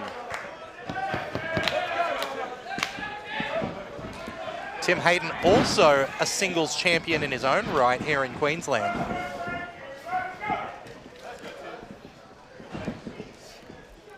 Mixing it up with Kazarian here technically, fighting over wrist control there, jamming the elbow over the shoulder. As you can see here, while Mitch Ryder may have a bit more of a reservedness to him, Tim Hayden a lot more physical, a lot more violent, but that doesn't matter right now. It's an arm drag to Kazarian, and an arm drag of his own.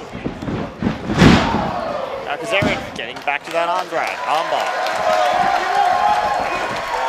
And this is what you get with youth versus experience.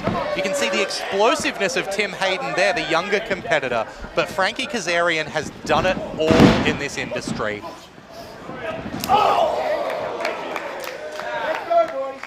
But it's been a while since Kazarian and Eric Young were a tag team, whereas Top Tier here showing their experience as a team.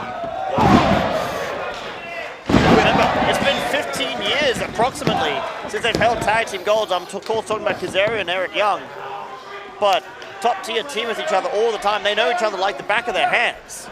Don't have to talk to be able to communicate what they want the other one to do. So in tune. And that shot to the gut of Kazarian right there. That's the best part about tag team wrestling. It doesn't have to be flashy moves like we saw before. It can literally just be one guy holds the other while the other guy punches him in the gut. But I think Kazarian's coming back. Knife edge chop by Frankie there. Kazarian ready for it. Back elbow by Kazarian, runs off the ropes.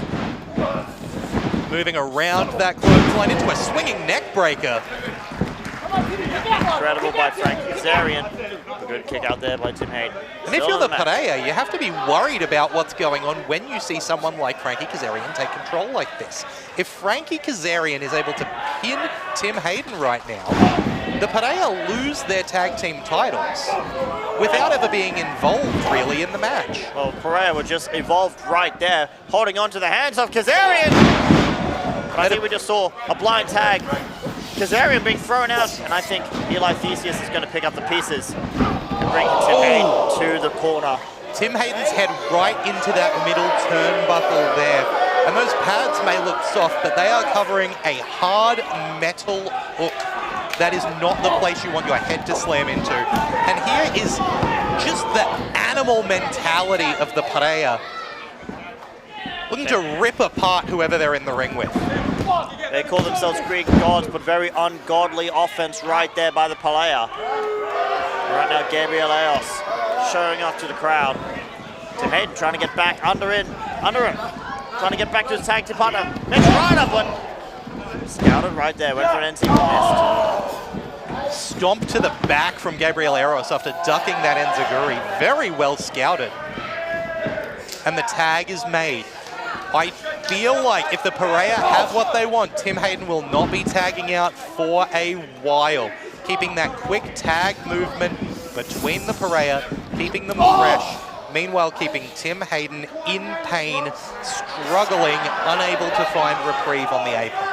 See, earlier in the match, the Pareja was standing on the outside while the other two tag teams were going after each other. Absolutely genius, if I do say so myself. If you want to stay fresh and not get hurt while the other two break each other down, you can take opportunities to go after and take control, much like what Eli Theseus is doing right now. But I think Tim Hayden is so close to getting back into it. Tag almost made again, fingertips away. You also have to wonder if the Pareja purposely did not want to face off against Young and Kazarian. Their tag out early on when Eric Young wanted to start the match, forcing Ryder in. And he tagged, and as you can see, Eli Theseus tagging in Kazarian, making him the legal man. A little bit of a dance going on right there.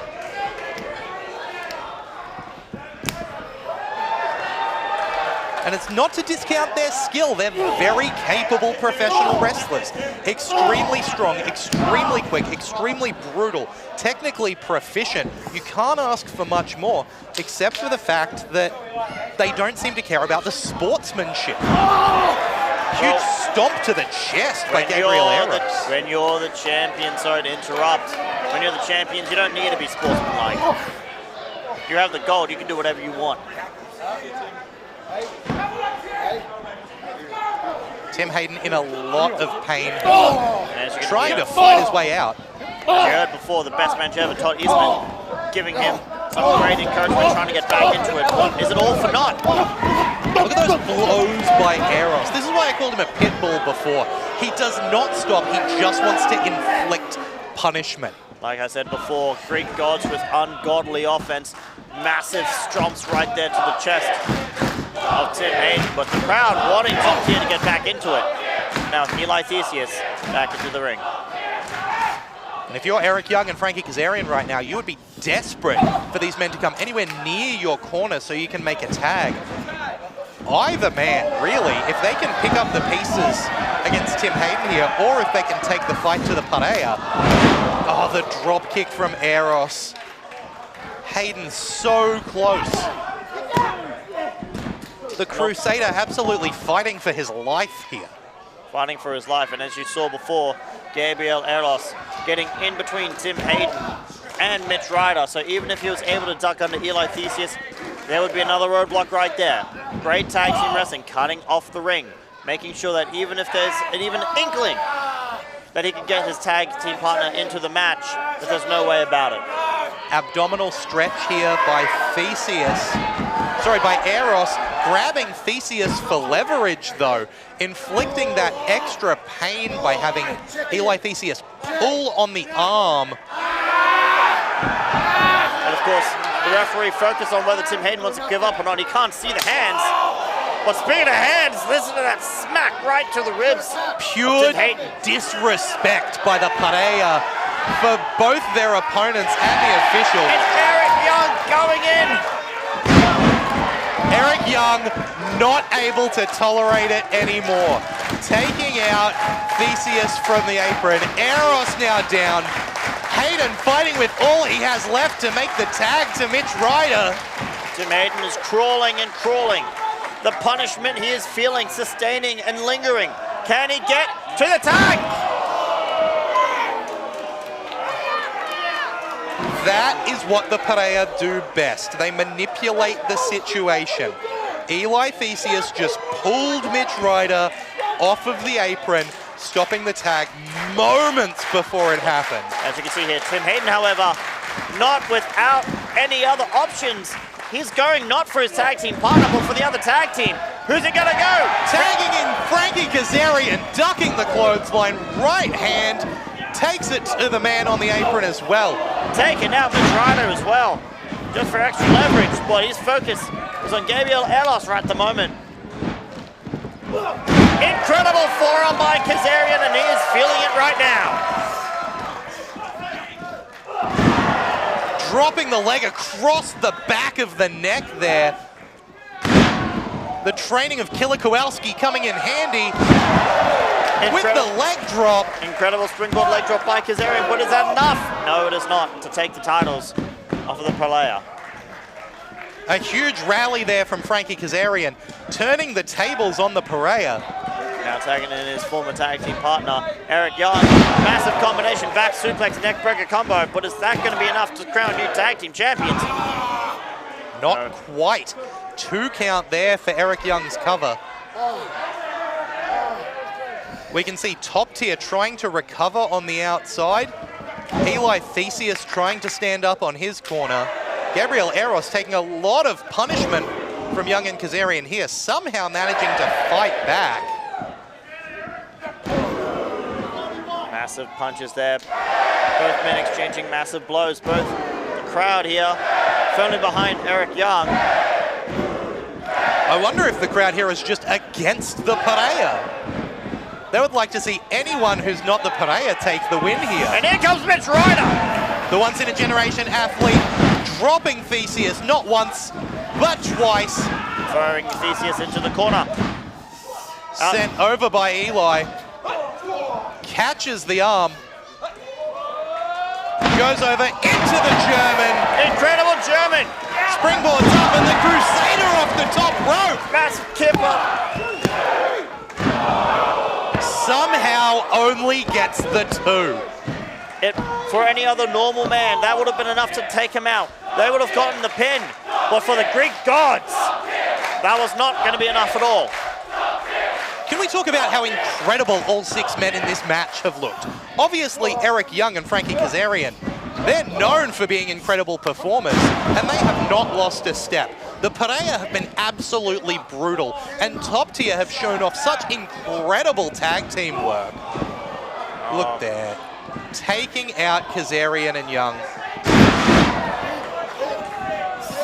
Dropping the once-in-a-generation athlete there, but not getting the pin.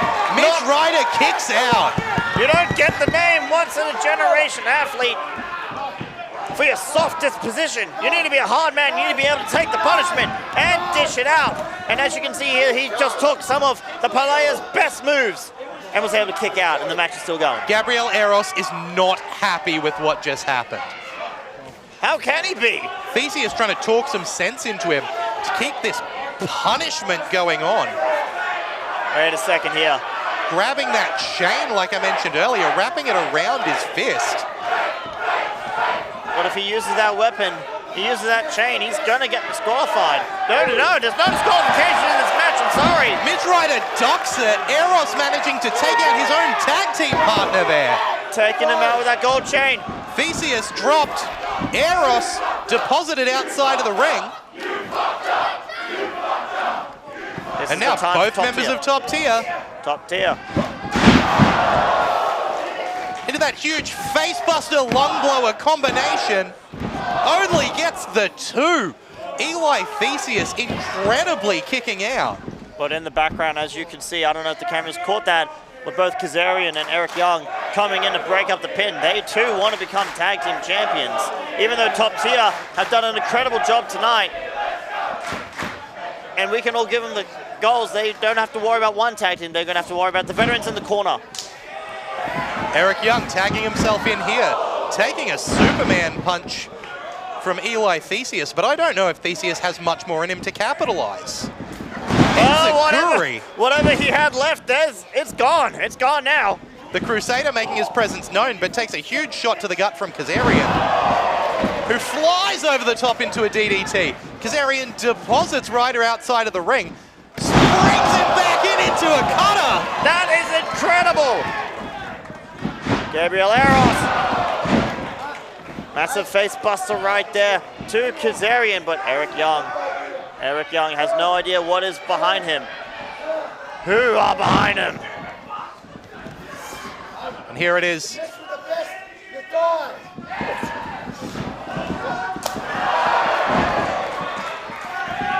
Eric Young!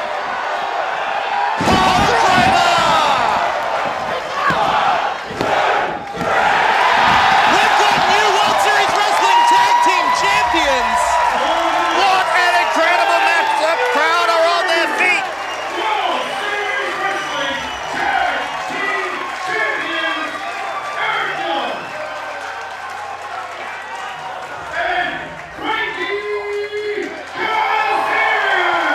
Your new World Series of Wrestling Tag Team Champions, Eric Young and Kazarian. What an incredible triple threat tag team match we have just witnessed here tonight. Young and Kazarian, like traveling back in time 15 years. Once again, this pair holding tag team gold. An incredible triple threat matchup there. Credit to the other competitors, top tier, doing everything they could. The Pariah trying to take every advantage, almost winning it several times. But Eric Young and Frankie Kazarian are two of the greatest wrestlers of all time, and they're showing it right here.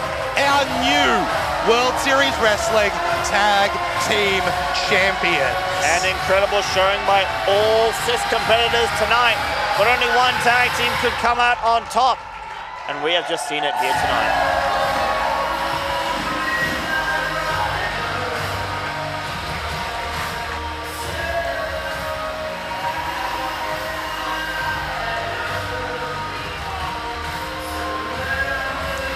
This action has been non-stop tonight, and we have got plenty more to come.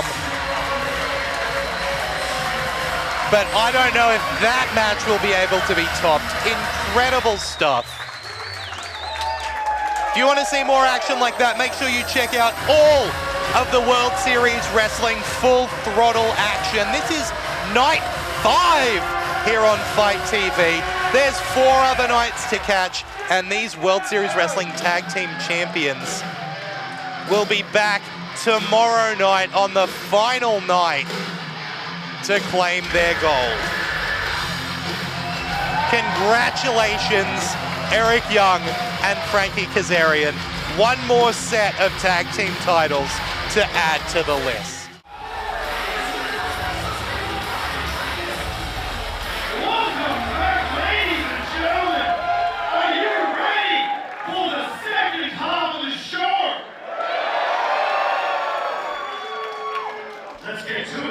The following is a singles match and is scheduled for one fall.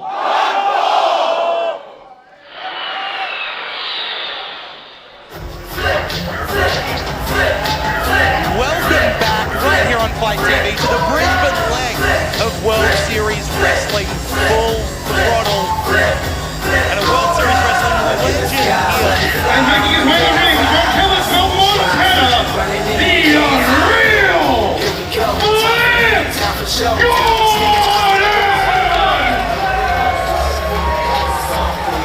Flip Gordon, one of the men who held the World Series Wrestling Tag Team Championships for over 1,300 days. That is a very incredible stat, and I think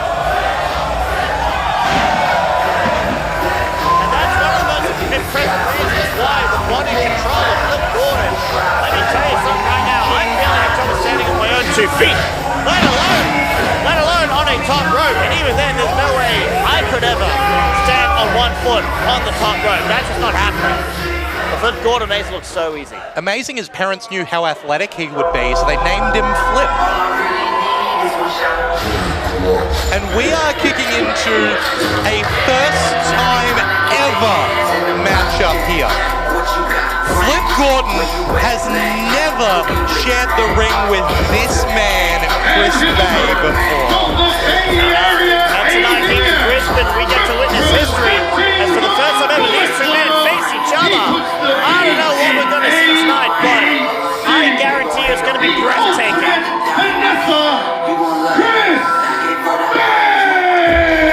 Chris Bay's tag team partner Ace Austin won his match against Bobby Bishop earlier tonight.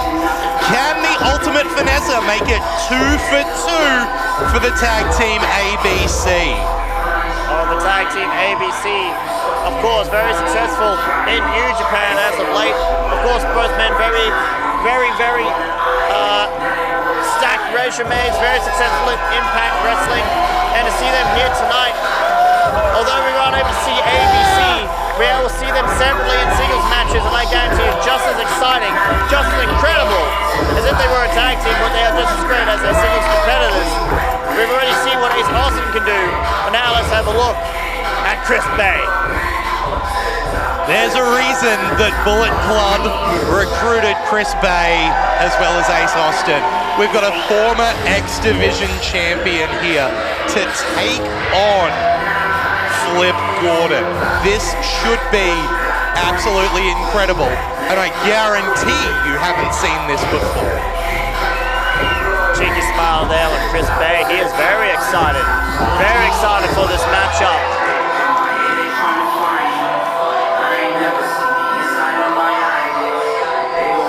Flip Gordon having a little dance as well. Hey, this song's a banger.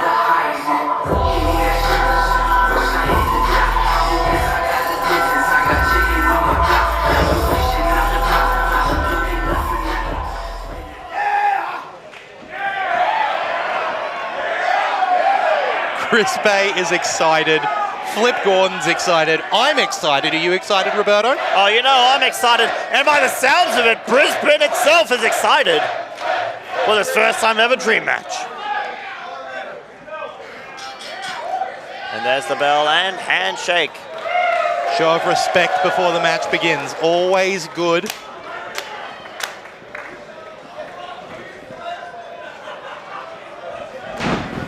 Locking up here, the collar and elbow tie up. Already out of the gate, we may not see a lot of incredible flips, but of course, jockeying for position. And as I say that, a massive cool kip up there by Chris Bay, back into the wrist lock. Surprisingly quick how these men just immediately go into moving like that. Almost unreal. It's almost as if their instinct is to be flying through the air rather than standing there to wrestle. You can say it's their ultra instinct just flying through the air without even a second breeze. Chris Bay with control here. Flip Gordon with the headstand. Pops out with the handstand. Now that is creative maneuvering. Hey, he was dancing before on 2 feet, now he can do it on his 2 hands. I wish I was that graceful on my feet. I wish I was that graceful, period.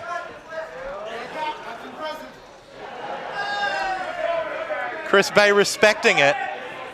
How can you not? Like, not a lot of people can say they can do that. Oh, absolutely not. But I think now we're getting back into the action here. Headlock here by Chris Bay. Sorry to cut you off there, Lachlan. I was just going to say, interesting that they go back to jockeying for control. This time Chris Bay taking it. Throwing up the 2 sweet, but an immediate kip up from Flip Gordon. Chris Bay annoyed that Flip Gordon got out with the kip up there, but I think it was just baiting him, making him run.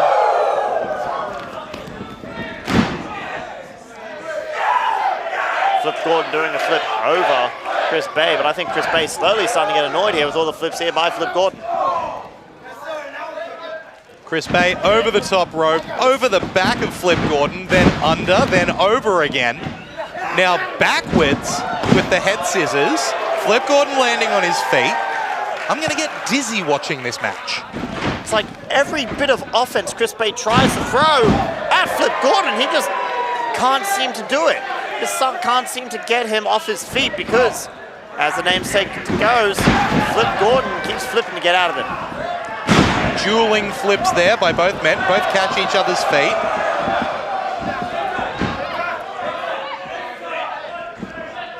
Both men catching the feet. And a huge standoff there. Both Chris Bay and Flip Gordon. And I think Flip Gordon throwing out a two-sweet. What on earth is he doing here?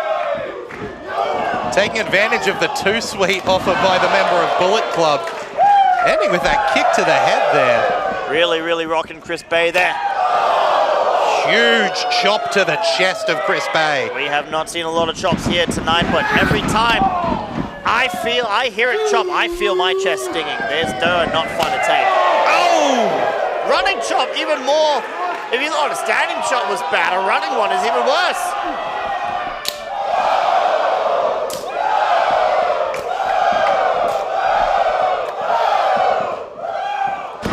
These chops echoing through my headset and a kick right to the back by Flip Gordon. I think the fun and games are over for Flip as he's starting to He remains on one feet after that kick.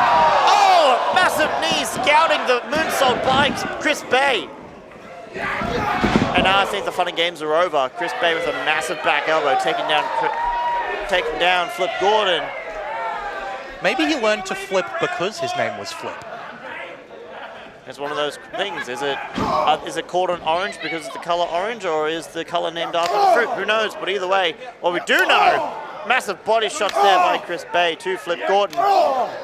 Never mind orange. Flip Gordon's about to be black and blue from the impact of those punches by Chris Bay.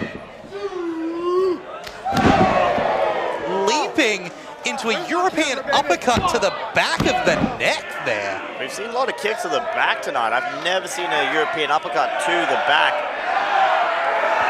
A massive mark there to the back. Oh, Flip Gordon left by that European uppercut.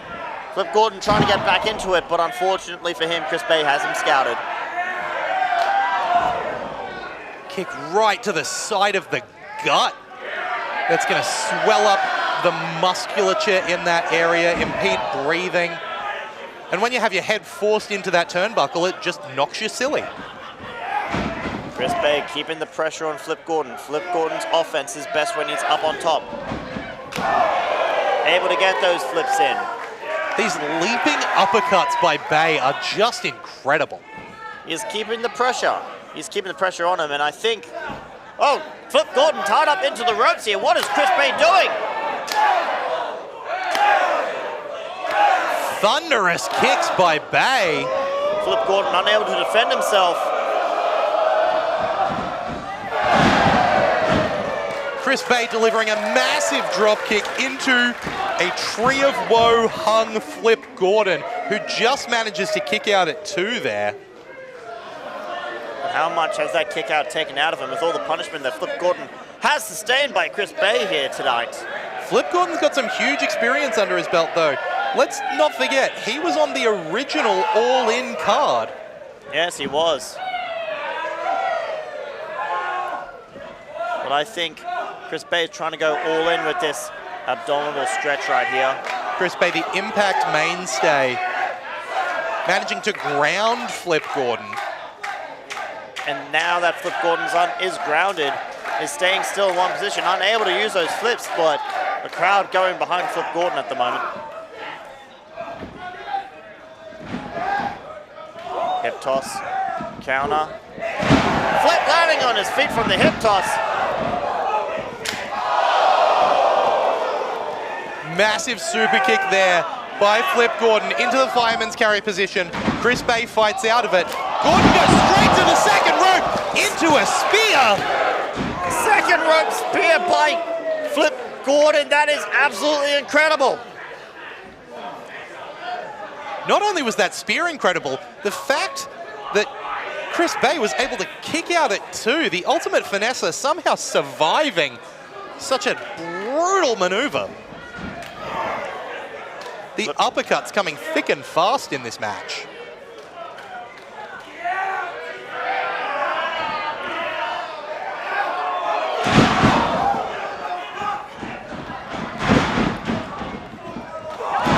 Oh my stars! That is an incredible mid-air collision. Chris Bay able to scout that, I don't know, springboard cross-body attempt from Flip Gordon into a drop kick, but I think that's taken all the wind out of Flip Gordon. But it may have taken all the wind out of Chris Bay as well. Bay also had to land from that huge aerial position.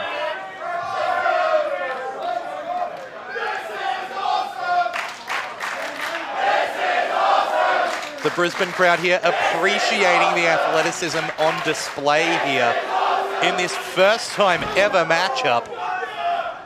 And I return that sentiment as well. This is completely awesome, like that chop. And the other one there, return from Chris Bay to Flip Gordon, but Flip Gordon wants some more. These two just hammering into each other's chest on the outside here. Huge enziguri by Chris Bay. Rocking to the side of the head of Flip Gordon, enough to stun him. Sometimes all you need is one good move to stun an opponent to get back on top. Bay managing to get inside, but copping an enziguri for his trouble. Flip holding himself on the top rope for an extra moment before delivering that drop kick. Returning the favor with a drop kick. It was a drop kick that got Chris Bay on top. And now it's a drop kick that has got Flip Gordon back on top. Another uppercut there. I don't know how many times I can say huge in one shot. Kick right to the head after leaping onto the top rope. Not Chris Bay silly. Chris Bay fights out of the fireman's carry position. Up and over. Pushes Flip into the rope. Flip with a leaping knee strike. Into the fireman's carry. What on earth is Flip Gordon going for? Like an aeroplane spin by the looks of things. Into a Samoan drop that he leaps out of onto the second rope for a springboard moonsault. Just not enough to put Chris Bay away, the wily veteran, the former X Division champion. And now the same from the top, but not able to connect. An even bigger moonsault from Flip Gordon, but completely missing. You know, the aeroplane spin is used to disorient an opponent, but these two competitors who spend so much time flipping and pirouetting through the air, I can't imagine how it would affect them. I don't even think these people get dizzy anymore. Destroyer from Chris Bay doesn't get the 3.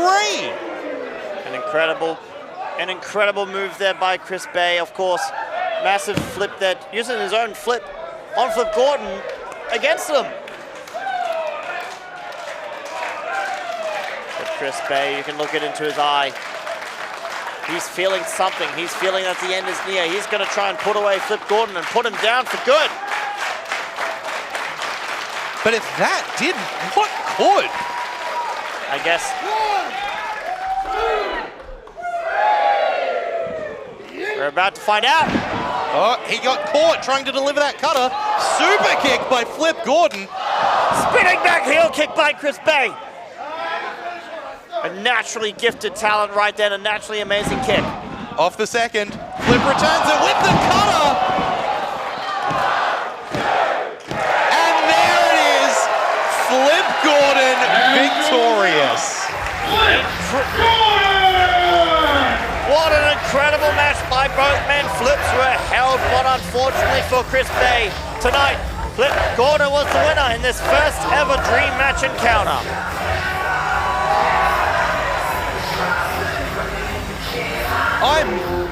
I can't compose myself after that. My head was spinning. These two pulling out all the stops in their first time facing each other here at World Series Wrestling. With all the flips going on, I'm surprised if anyone here isn't dizzy from seeing all the flips going down.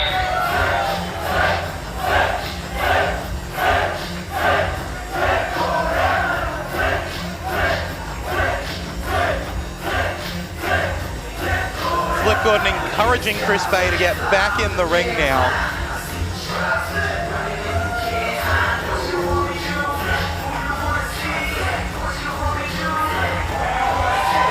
A show of respect, giving this Brisbane crowd a chance to applaud Chris Bay and the handshake to follow it up. Both Chris Bay and Flip Gordon really showed something here.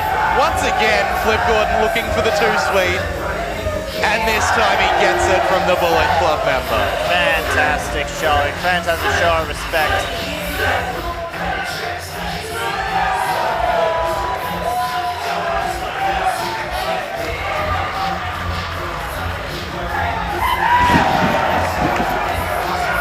Flip Gordon has been around the world, whether he agrees or not, but he put on an incredible show here in Australia for World Series Wrestling.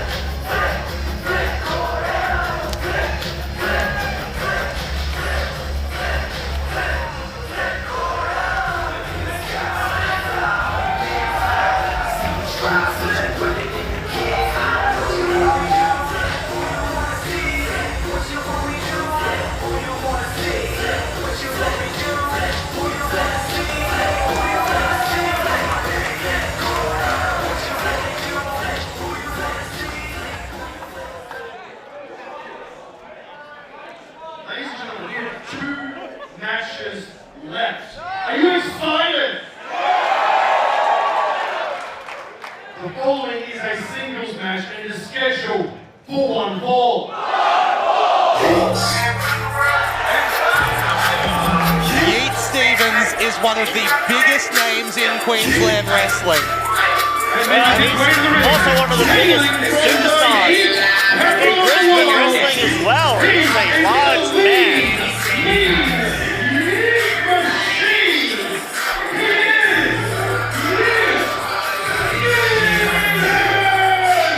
The lean, mean Yeet Machine. He looks big on camera. Trust me, in person, he's bigger. Well, you see, they named him Yeet Stevens because he was born to throw. And tonight, he is going to throw someone tonight.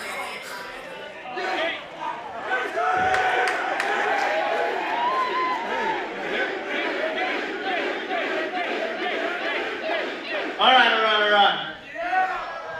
So you do know me. Good, because you've been sleeping on me, you've been sleeping on Queensland wrestling, and you really shouldn't do that. Now normally, for those of you who know me, I come out, I'm smiling, I'm happy, I'm throwing those heats up, that's great. That's normally me, right? Yeah, not tonight. No, tonight I'm pissed. Tonight I'm mad.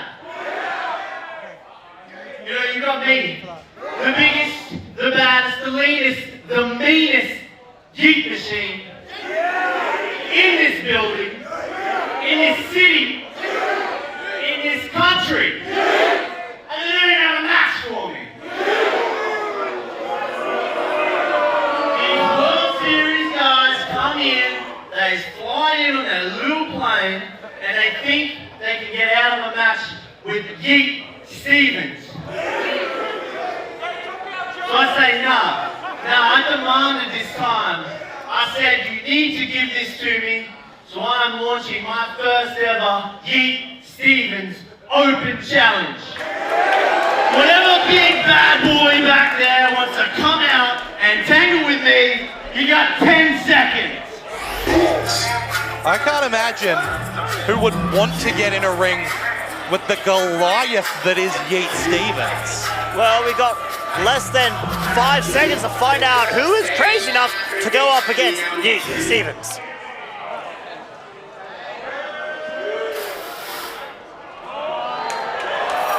Oh, if we thought Yeet Stevens was big, I think we've got another thing coming.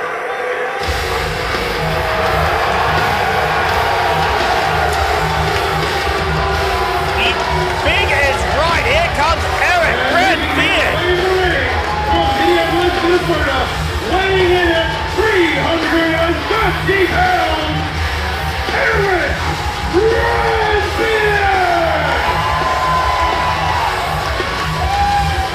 They don't come much bigger than the former Bludgeon brother. Multiple-time tag team champion in the WWE, Eric Redbeard, has accepted the Yeet Stevens Open Challenge.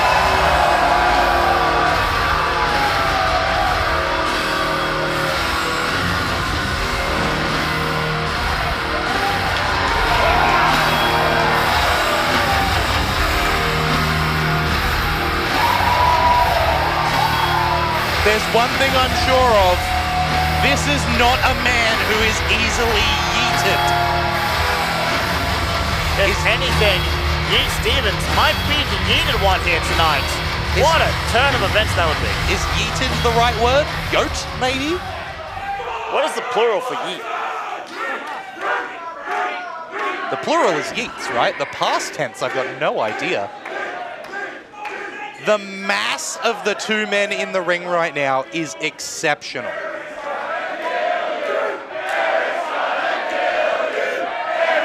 For context, for those of you watching on Fight TV, referee Richo is not a small man. That is a normal-sized human.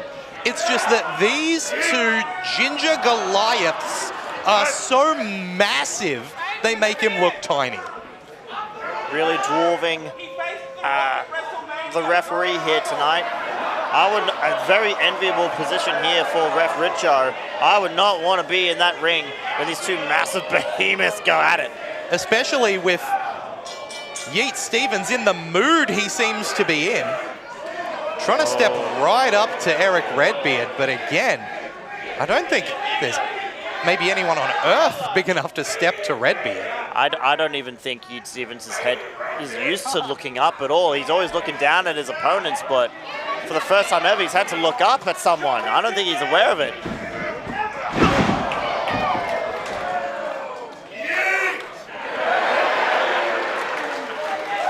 Yeet just got yeeted.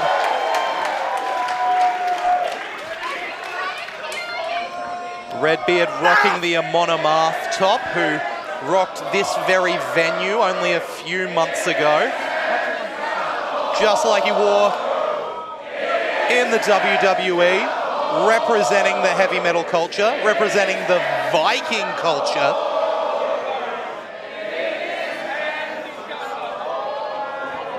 And like the music of a Monomarth, this is a man who is heavy. Fans here showing respect to the fallen brethren of Eric Redbeard, but now we're back into the action here. And Yeet Stevens is not used to being in this position, being overpowered, being thrown around, being on the defensive. Usually he is the offender. Usually he's the one using his power to throw people around. But I don't even know. When your entire offense is yeeting others and you can't do it, what do you have? Roberto, you're an in-ring competitor. What do you do when you come across someone the size of Eric Redbeard? Survive.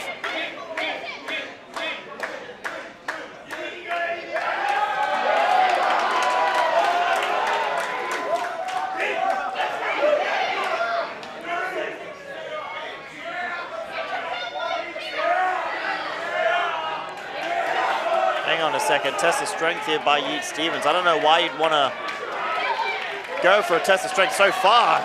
He has not shown that his strength is matched. I can't imagine Yeet Stevens has ever faced this problem, not being able to reach someone's hand for a test of strength. He's having to get on his tippy toes, and he still can't even do it.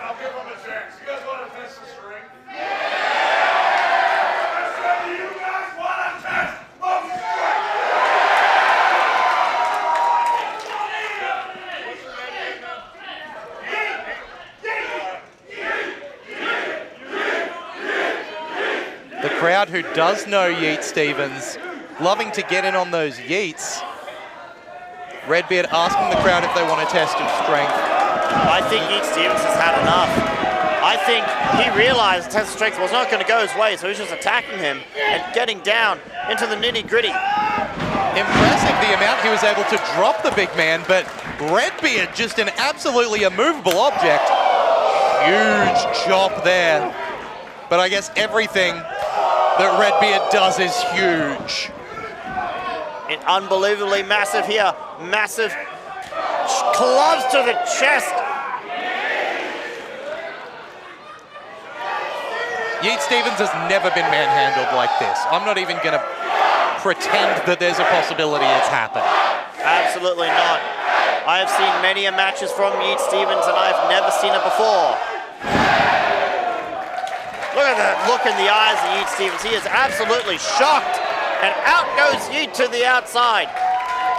Usually it would take multiple men to try and get Yeet Stevens out to the outside, but all it took was Eric Redbeard, just one clothesline. You've been in the ring with, Yeet Stevens, right, Roberto? You can speak to his strength. I can speak to his size. I can speak to his strength. I can speak to the Yeets. It is not fun being thrown around, not fun being manhandled. So Yeet Stevens getting a taste of his own medicine. Not gonna lie, I'm enjoying this. Yeet Stevens may be regretting that attitude he came to the ring with.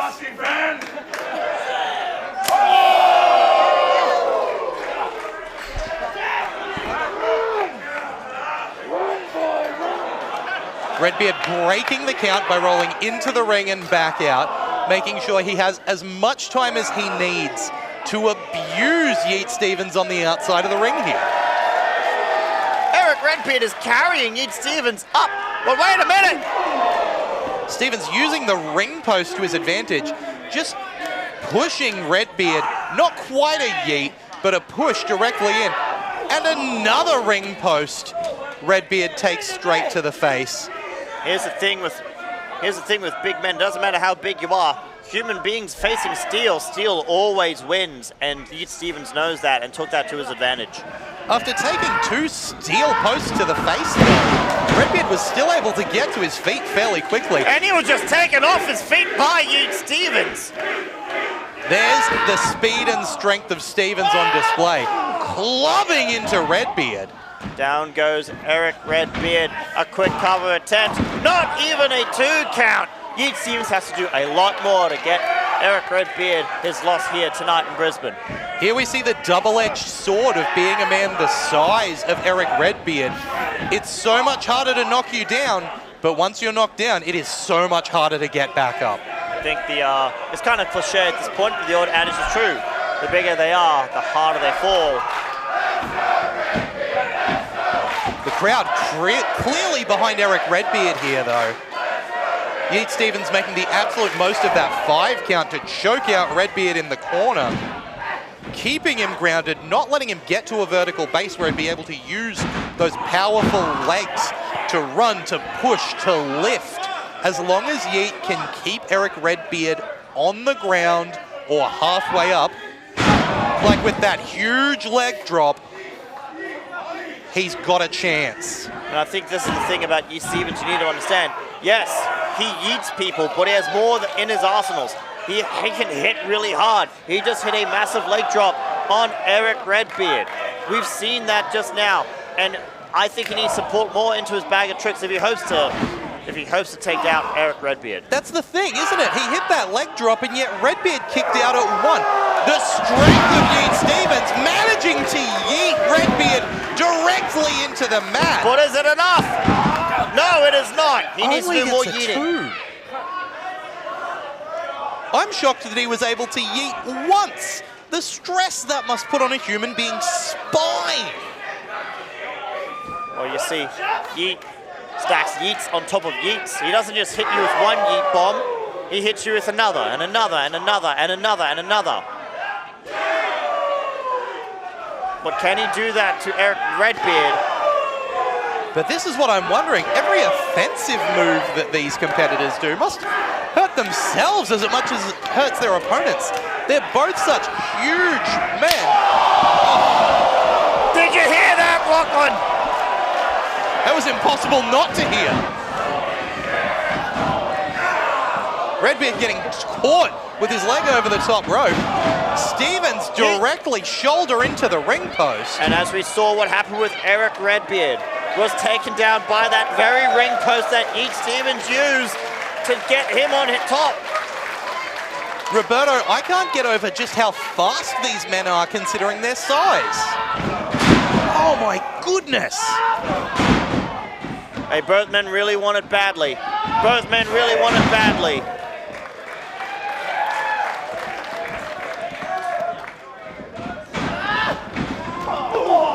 Massive avalanche right there by Eric Redbeard. Another body splash there. No, this time a massive clothesline. That must feel like getting hit with a car. He is the size of a car, is Redbeard. And a drop kick. Staggering Yeet Stevens, taking him down into the back of the corner. Think about how much strength it must take for Redbeard to force his entire body off the ground. Uranagi! Somehow Yeet Stevens makes it out at 2. The mass that just hit the mat from that Uranagi. I'm surprised the ring did not break. I'm surprised there's not a Yeet-shaped hole in that ring right now, courtesy of Eric Redbeard. Speaks to the structural stability of World Series Wrestling rings here in Brisbane. Break to the eyes from Yeet Stevens to Eric Redbeard. What on earth is he doing? Kick right to the mush. That leg had to get up so high for that. Another 2 count. I think Yeet Stevens tried to grab the belt of Eric Redbeard here. I'm not too sure. Oh my goodness. Eric Redbeard is feeling it. Eric Redbeard is feeling it.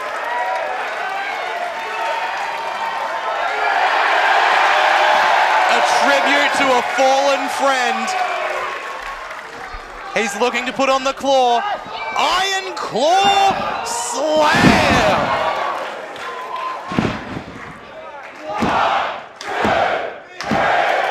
Eric Redbeard victorious with an Iron Claw Slam. And your winner, Eric Redbeard! That was 2 big, meaty men slapping meat. So much meat.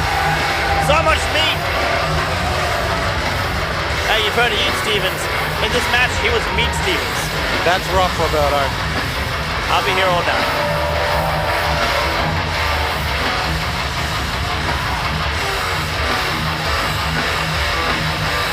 The heavy metal Viking showing just how powerful he is.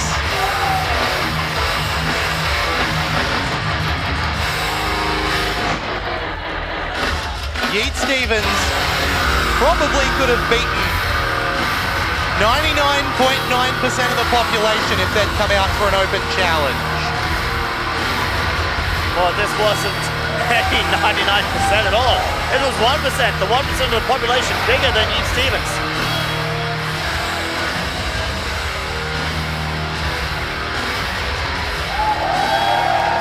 And the Fireflies are coming out for Redbeard. Very touching moment here tonight.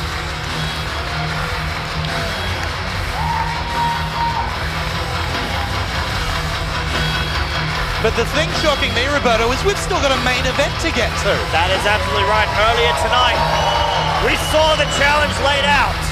We saw Matt Cardona and Liana Cross challenging Cassie Lee and Shawn Spears for the women's world title and the world title respectively. We got that coming up in just a bit.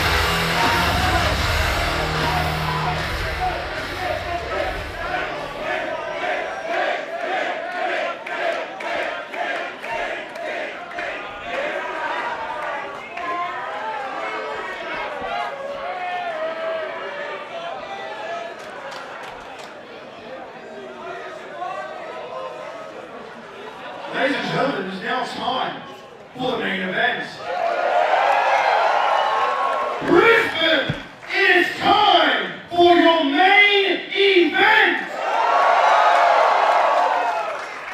The following match is a mixed tag scheduled for 1 fall.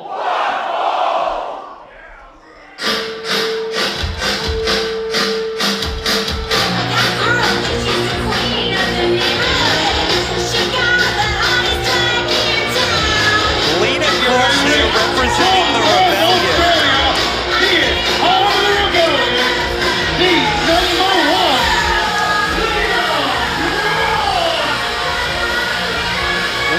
This is young, brash, and ready to kick ass.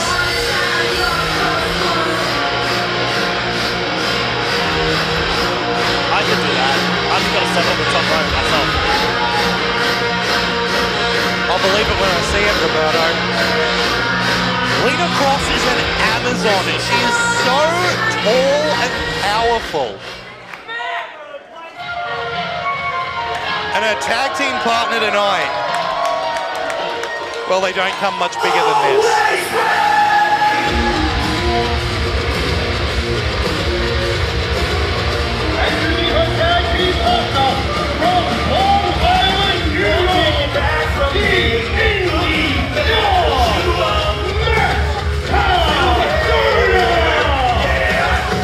When someone has been the United States champion, the Intercontinental champion, and a two-time Raw Tag Team champion in WWE, you don't expect them to get bigger when they leave the biggest wrestling promotion in the world. But that's what Matt Cardona has done. The indie god is here to reign over his kingdom. Tonight he is in the land down under and he's dressed up, I'd say appropriately.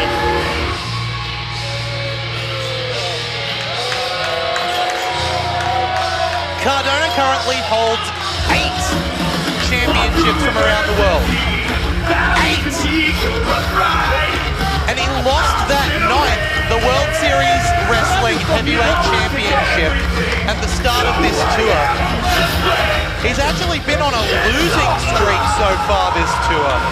Has not been able to put a win together.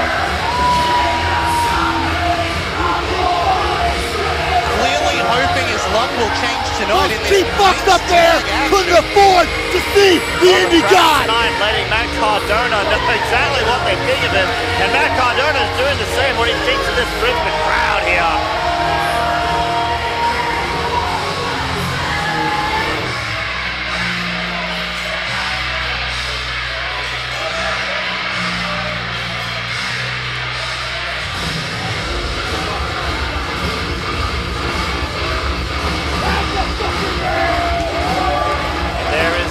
God. I've got to mention, Roberto, how kind of surreal it is to see the Deathmatch King in an Australian ring. Only at World Series Wrestling would you see this kind of thing. Only at World Series Wrestling. We are very thankful to have World Series Wrestling back here in Brisbane. And what an amazing main event to cap off an amazing night.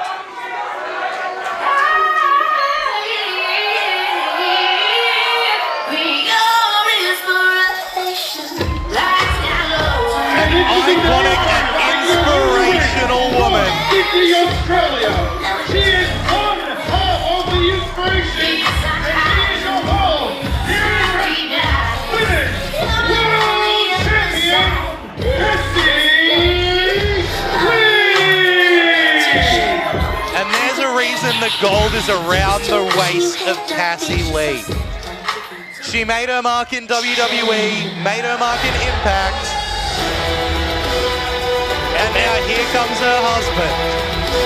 And made her mark in World Series Wrestling too. Of course. Ontario, Canada. He is the World Series Wrestling World Champion, Yeet Perfect, and Shawn.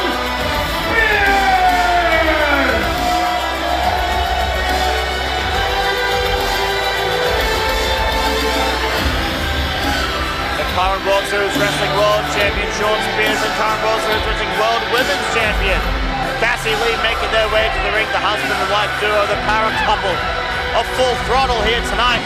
And oh no, and of course, the challenge is running scared the second they make their entrance to the ring.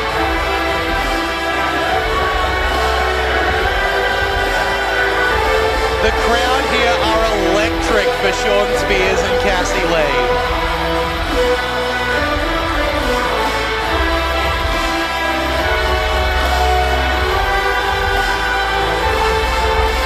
And clearly the the blood is boiling for Matt Cardona and Lena Cross.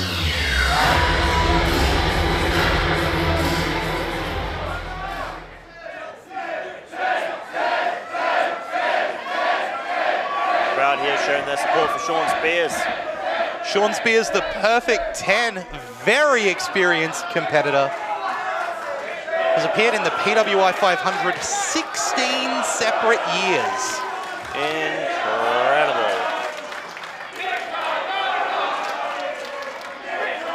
Meanwhile, the major player, Matt Cardona, is copping it from this Brisbane crowd.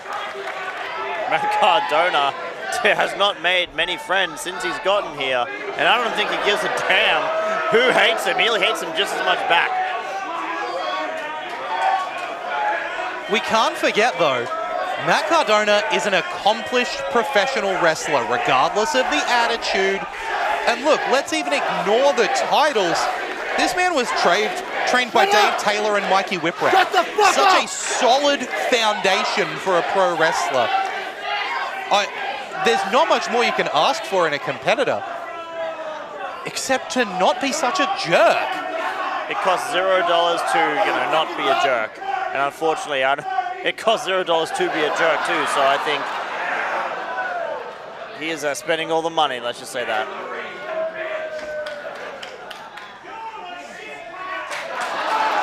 The language really coming out here in Brisbane. Clearly these fans feeling very strongly about Cardona. Welcome to Australia, Cardona. Welcome to Australia.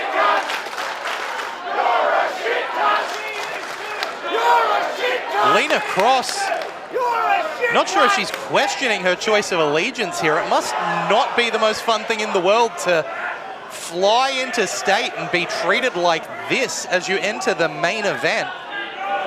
At the same time, she's teaming up with Matt Cardona, the indie god, the deathmatch king. Who else would you want as a tag team partner? Very true. It'll be interesting to find out who starts off this match.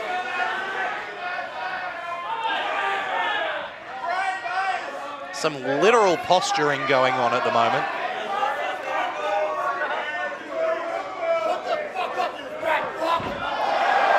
Cardona may be losing it here.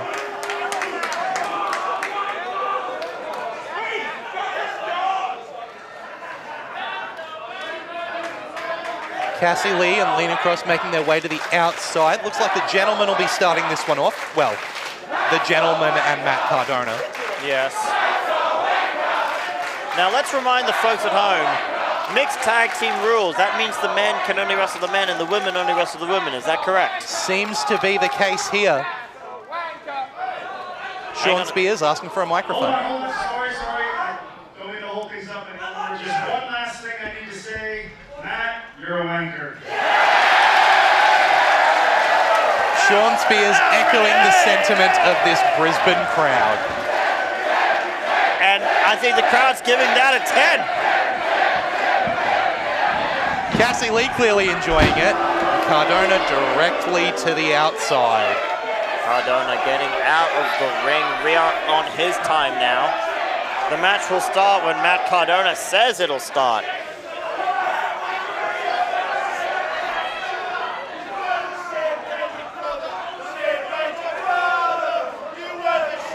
Yeah, Cardona in no interest to get this going any quicker than it has to.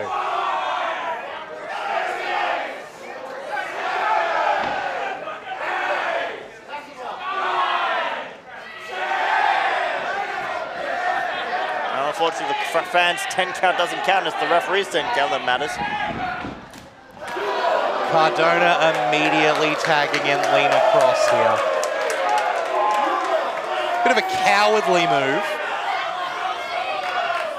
But look at this, Lena Cross standing right up to Shawn Spears.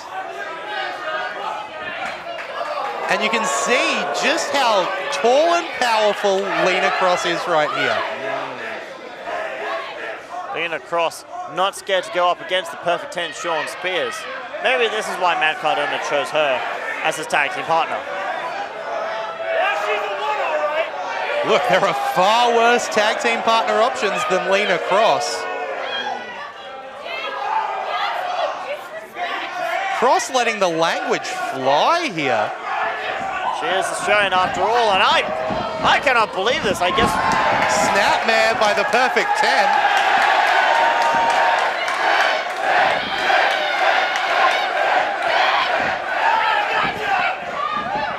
Fans chanting. Well, this is clearly what Lena Cross wanted, but... But is that what she's going to get? Spears managing to make the tag to the member of the Inspiration, Cassie Lee, making her return to the ring here on this World Series Wrestling Tour. And what a fitting name. You know, as an Australian and wrestler myself, I would love to do exactly what Cassie Lee has done. Her and her tag team partner, they truly are inspirations. It's not just name, but in action only. For them to get to the top and to be World Series Wrestling champions is inspirational in itself. Which go behind there by Cassie Lee. Cassie Lee, of course, known for teaming with Jess McKay as the Inspiration. Teaming up with her best friend since they were in primary school together, but I think... But now tonight, teaming with her other best friend and her husband, and a massive spinning heel kick from Cassie Lee to Lena Cross. But Lena Cross catches her. This is what I was... That's what I was talking about with the strength of Cross. She can turn things around in a moment. Effortlessly picking up Cassie Lee, effortlessly stopping the momentum. And now we see Cardona getting tagged in, obviously with a huge size and strength advantage. But Cassie Lee does not care. She is taking it directly to Cardona. Ref allowing this to go on tonight. And what an incredible thing to show. Cassie Lee, Tornado DDT to Matt Cardona, taking him out. Absolutely spiking Cardona. A definitive kick out by Cardona there. But here comes Shawn Spears. Shawn Spears come back and finally getting his hands on Cardona, taking him to the turnbuckle. Lena Cross making her way into the ring. Once again showing that strength, not letting Shawn Spears. Oh, but here comes Cassie Lee. Taking care of a Cross problem right here. And wait a second. I think we're going to see some. We're going to see the 10 punches. In stereo.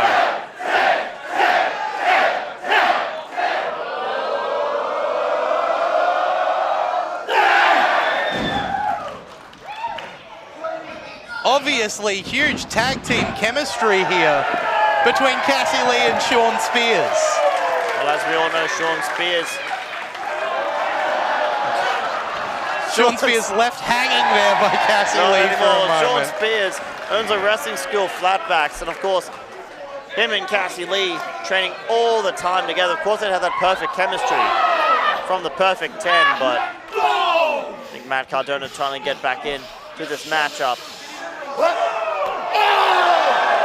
Cardona laying his hand straight into that solid steel ring post. Shawn Spears turning around and laying the chops right into his chest. Planting his head into the hardest part of the ring there.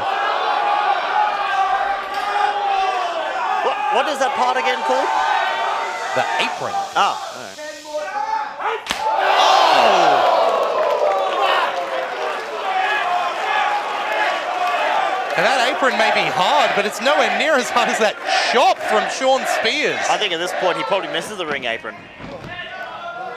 The chairman taking it right to Cardona, but once again, Lena Cross seems to have been the defining factor here for Matt Cardona. Cardona kicking the ring rope directly into the crotch of Shawn Spears, and then a drop kick through the ropes. There's that little assist from Lena Cross. Matt Cardona and Lena Cross finally getting back into it. Lena Cross is one of the most talented women's competitors in Australia. And you can see why. And this team up that she's got with Jessica Troy, also one of the most incredible wrestlers in the country. These two should be undeniable talents, but instead they've just got this attitude about them that makes them impossible to support. Well, when you're as talented as they are, you have that ego, you have that problem. Sometimes you're just too good to be humble. Cardona is clearly letting Cross do all the hard work in this matchup, and then once his team has the advantage, tagging in and laying in the damage, taking the glory for himself. A blatant choke there from Matt Cardona to Shawn Spears. Of course, he has the 5 count to break that hold, otherwise he'll get disqualified. And some inappropriate language there to Cassie Lee. Once again, if there's children in the room, I apologize for anything they may be hearing. They heard far worse than that before, I'll tell you that. Well, everyone's making their thoughts known tonight, aren't they? Hey, we're live, pal.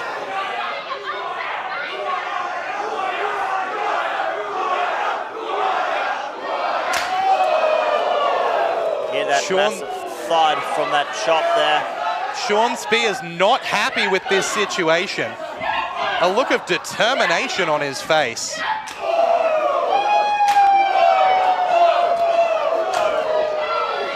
Lean across, lighting up Shawn Spears' chest with those chops. Lean Cross, no stranger to intergender competition. Absolutely taking it to Shawn Spears here. And here's the Indie God ripping off that shirt. And choking Shawn Spears with it, using the entirety of that 5 count from the referee.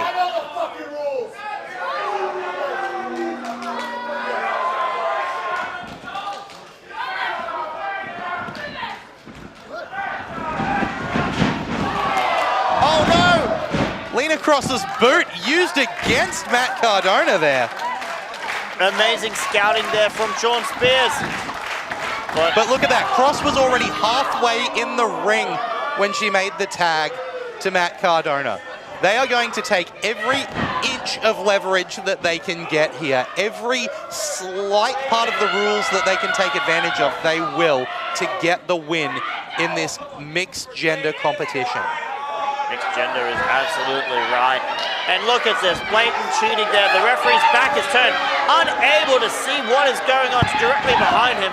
Cross distracting the referee as Cardona chokes out Spears. And now Lena Cross laying the boot right into the throat of Shawn Spears. Cassie Lee trying to get into the ring, but I think tag made. I don't think Shawn Spears is aware of it, and a kick to the gut by Matt Cardona. Cardona holding the weight of an entire human being and taking that to the chest. Oh my goodness, Spears just, his head bounced off the turnbuckle pad there. That's gotta send you woozy. Kicking him square into the side of the head. That reboot from Matt Cardona. Cassie Lee wanting the tag, but you also have to imagine concern for the well-being of her husband after that huge reboot from Cardona. An insane boot there by Matt Cardona. And taunting the Brisbane crowd here. Going for a pedigree, it seems, but Spears breaks the connection, sends Cardona over the top rope and to the floor. And what is this, the chance that Shawn Spears needs to get Cassie Lee into this match? And just as quickly as he was thrown out, Matt Cardona being thrown back in. Cardona looking to take Lee off the apron. Oh, double clothesline. Now both men are down. The rebound from Cassie Lee ducking. Matt Cardona's attempt to knock her off the apron ended up backfiring. And now both men are down. Tags made on both sides. Here's Cassie Lee and Lena Cross, the legal competitors. Lee comes off that turnbuckle with a forearm, delivering the back elbow to Cross. Can't quite get her down, but that leaping lariat does the trick. Down goes Cross, and Cassie Lee is feeling it. Massive elbows and forearms to the side of Lena. Massive kicks to the gut. And here's Cardona, and he gets a slap for his trouble. Yeah, he slapped him harder. Massive kick to the chest. Cassie Lee has Matt Cardona completely scouted here.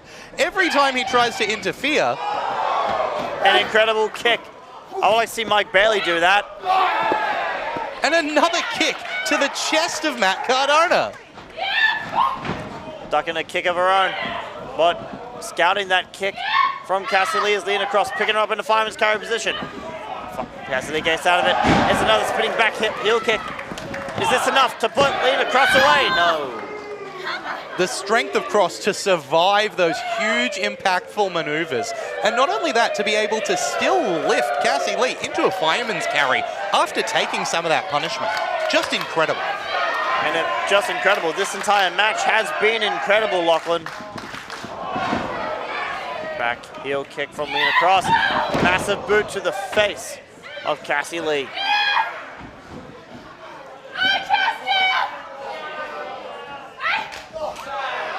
Oh, Cardona with a disrespectful tag to Lena Cross there. Now Matt Cardona, of course Matt Cardona would want to pick up the pieces when his tag team partner has done the job. Cassie Lee rolling through, picking the leg. Single leg Boston Crab here on Matt Cardona. How humiliating would it be for Matt Cardona if he tapped out here tonight? And Shawn Spears with the sharpshooter. A Canadian favorite. Cardona and Cross trying to hold each other from tapping out. Both people crawling to the ropes. Cross makes it to the rope. And Cardona, the legal man, does make it to the rope, forcing a break. I thought that was the end of the match there. Matt Cardona pushing Cassie Lee off of him, and here comes Shawn Spears trying to put Cardona out for a pasture here.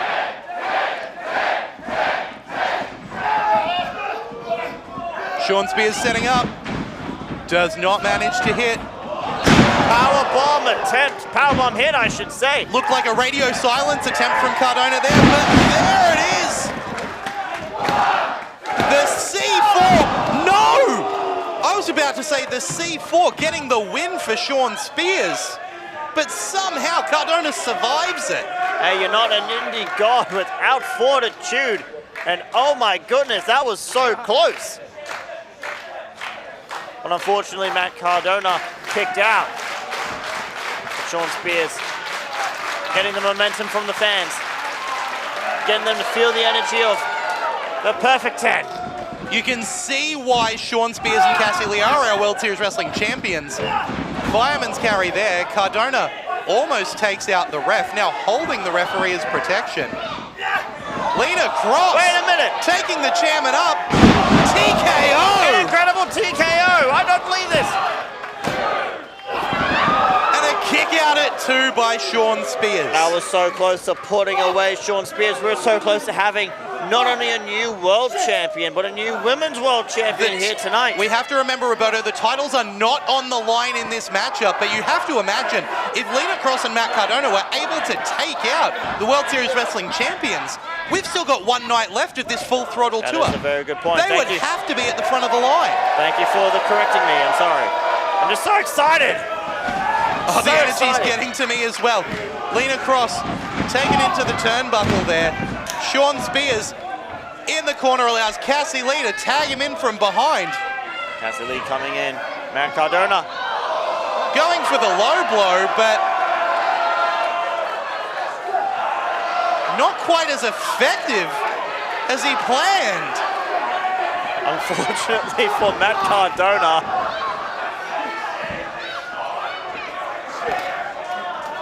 Going for a chair. The referee taking the chair away, as is his job. And a taste of Matt Cardona's own medicine. The low blow there, turnabout is fair play. The bridging suplex only gets a 2 for Cassie Lee. What is it going to take to keep one of these competitors down for a 3 count? What's it going to take? What is it going to take? Maybe it is luck. Maybe it is teamwork, or maybe that will be a huge factor into the ring post. We saw earlier tonight how effective that ring post can be on larger men. Cross has been really the linchpin of this match, keeping the team of herself and Matt Cardona alive at so many opportunities. Cassie Lee going to the top now. Lena Cross again getting involved. I think Cassie Lee was just hung up onto the top rope there. She sure was. Cardona flipping the bird to everyone involved.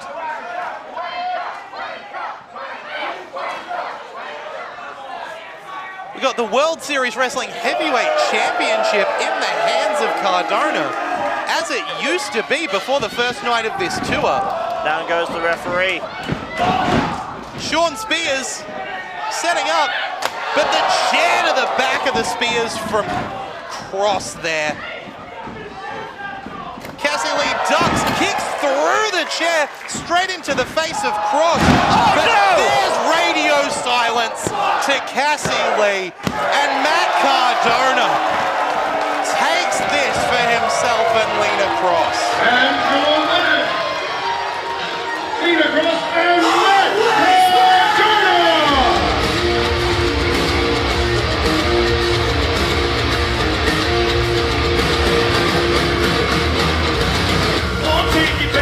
Cardona pulled out every dirty trick he could, and eventually managed to gain victory over our World Series Wrestling champions. And you know what this means? He could be vying for another title shot for the World Series Wrestling World Championship.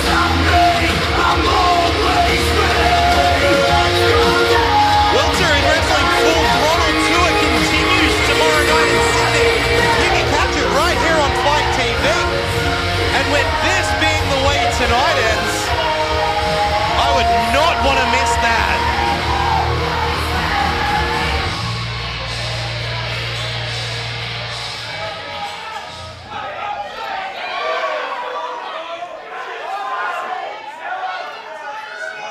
The chairman thinking twice about chasing down Cardona with that chair.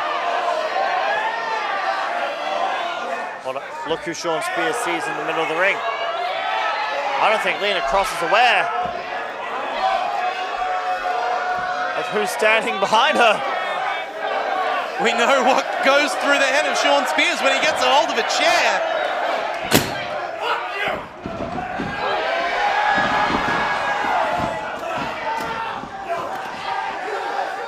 Setting up. Pedigree onto the chair.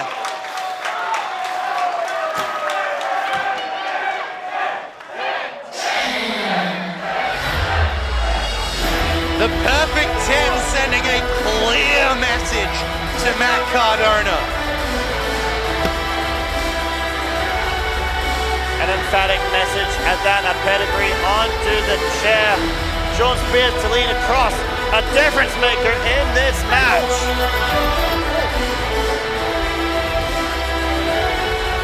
Shawn Spears trying to attend to Cassie Lee while Cardona stands on the ring apron.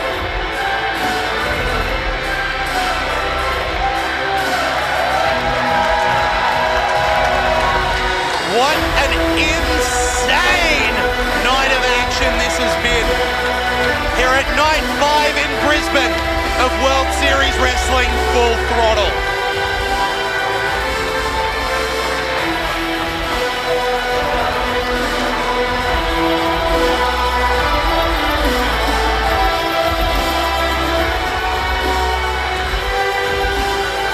Those of you at home on Fight TV, thank you so much for joining us here tonight.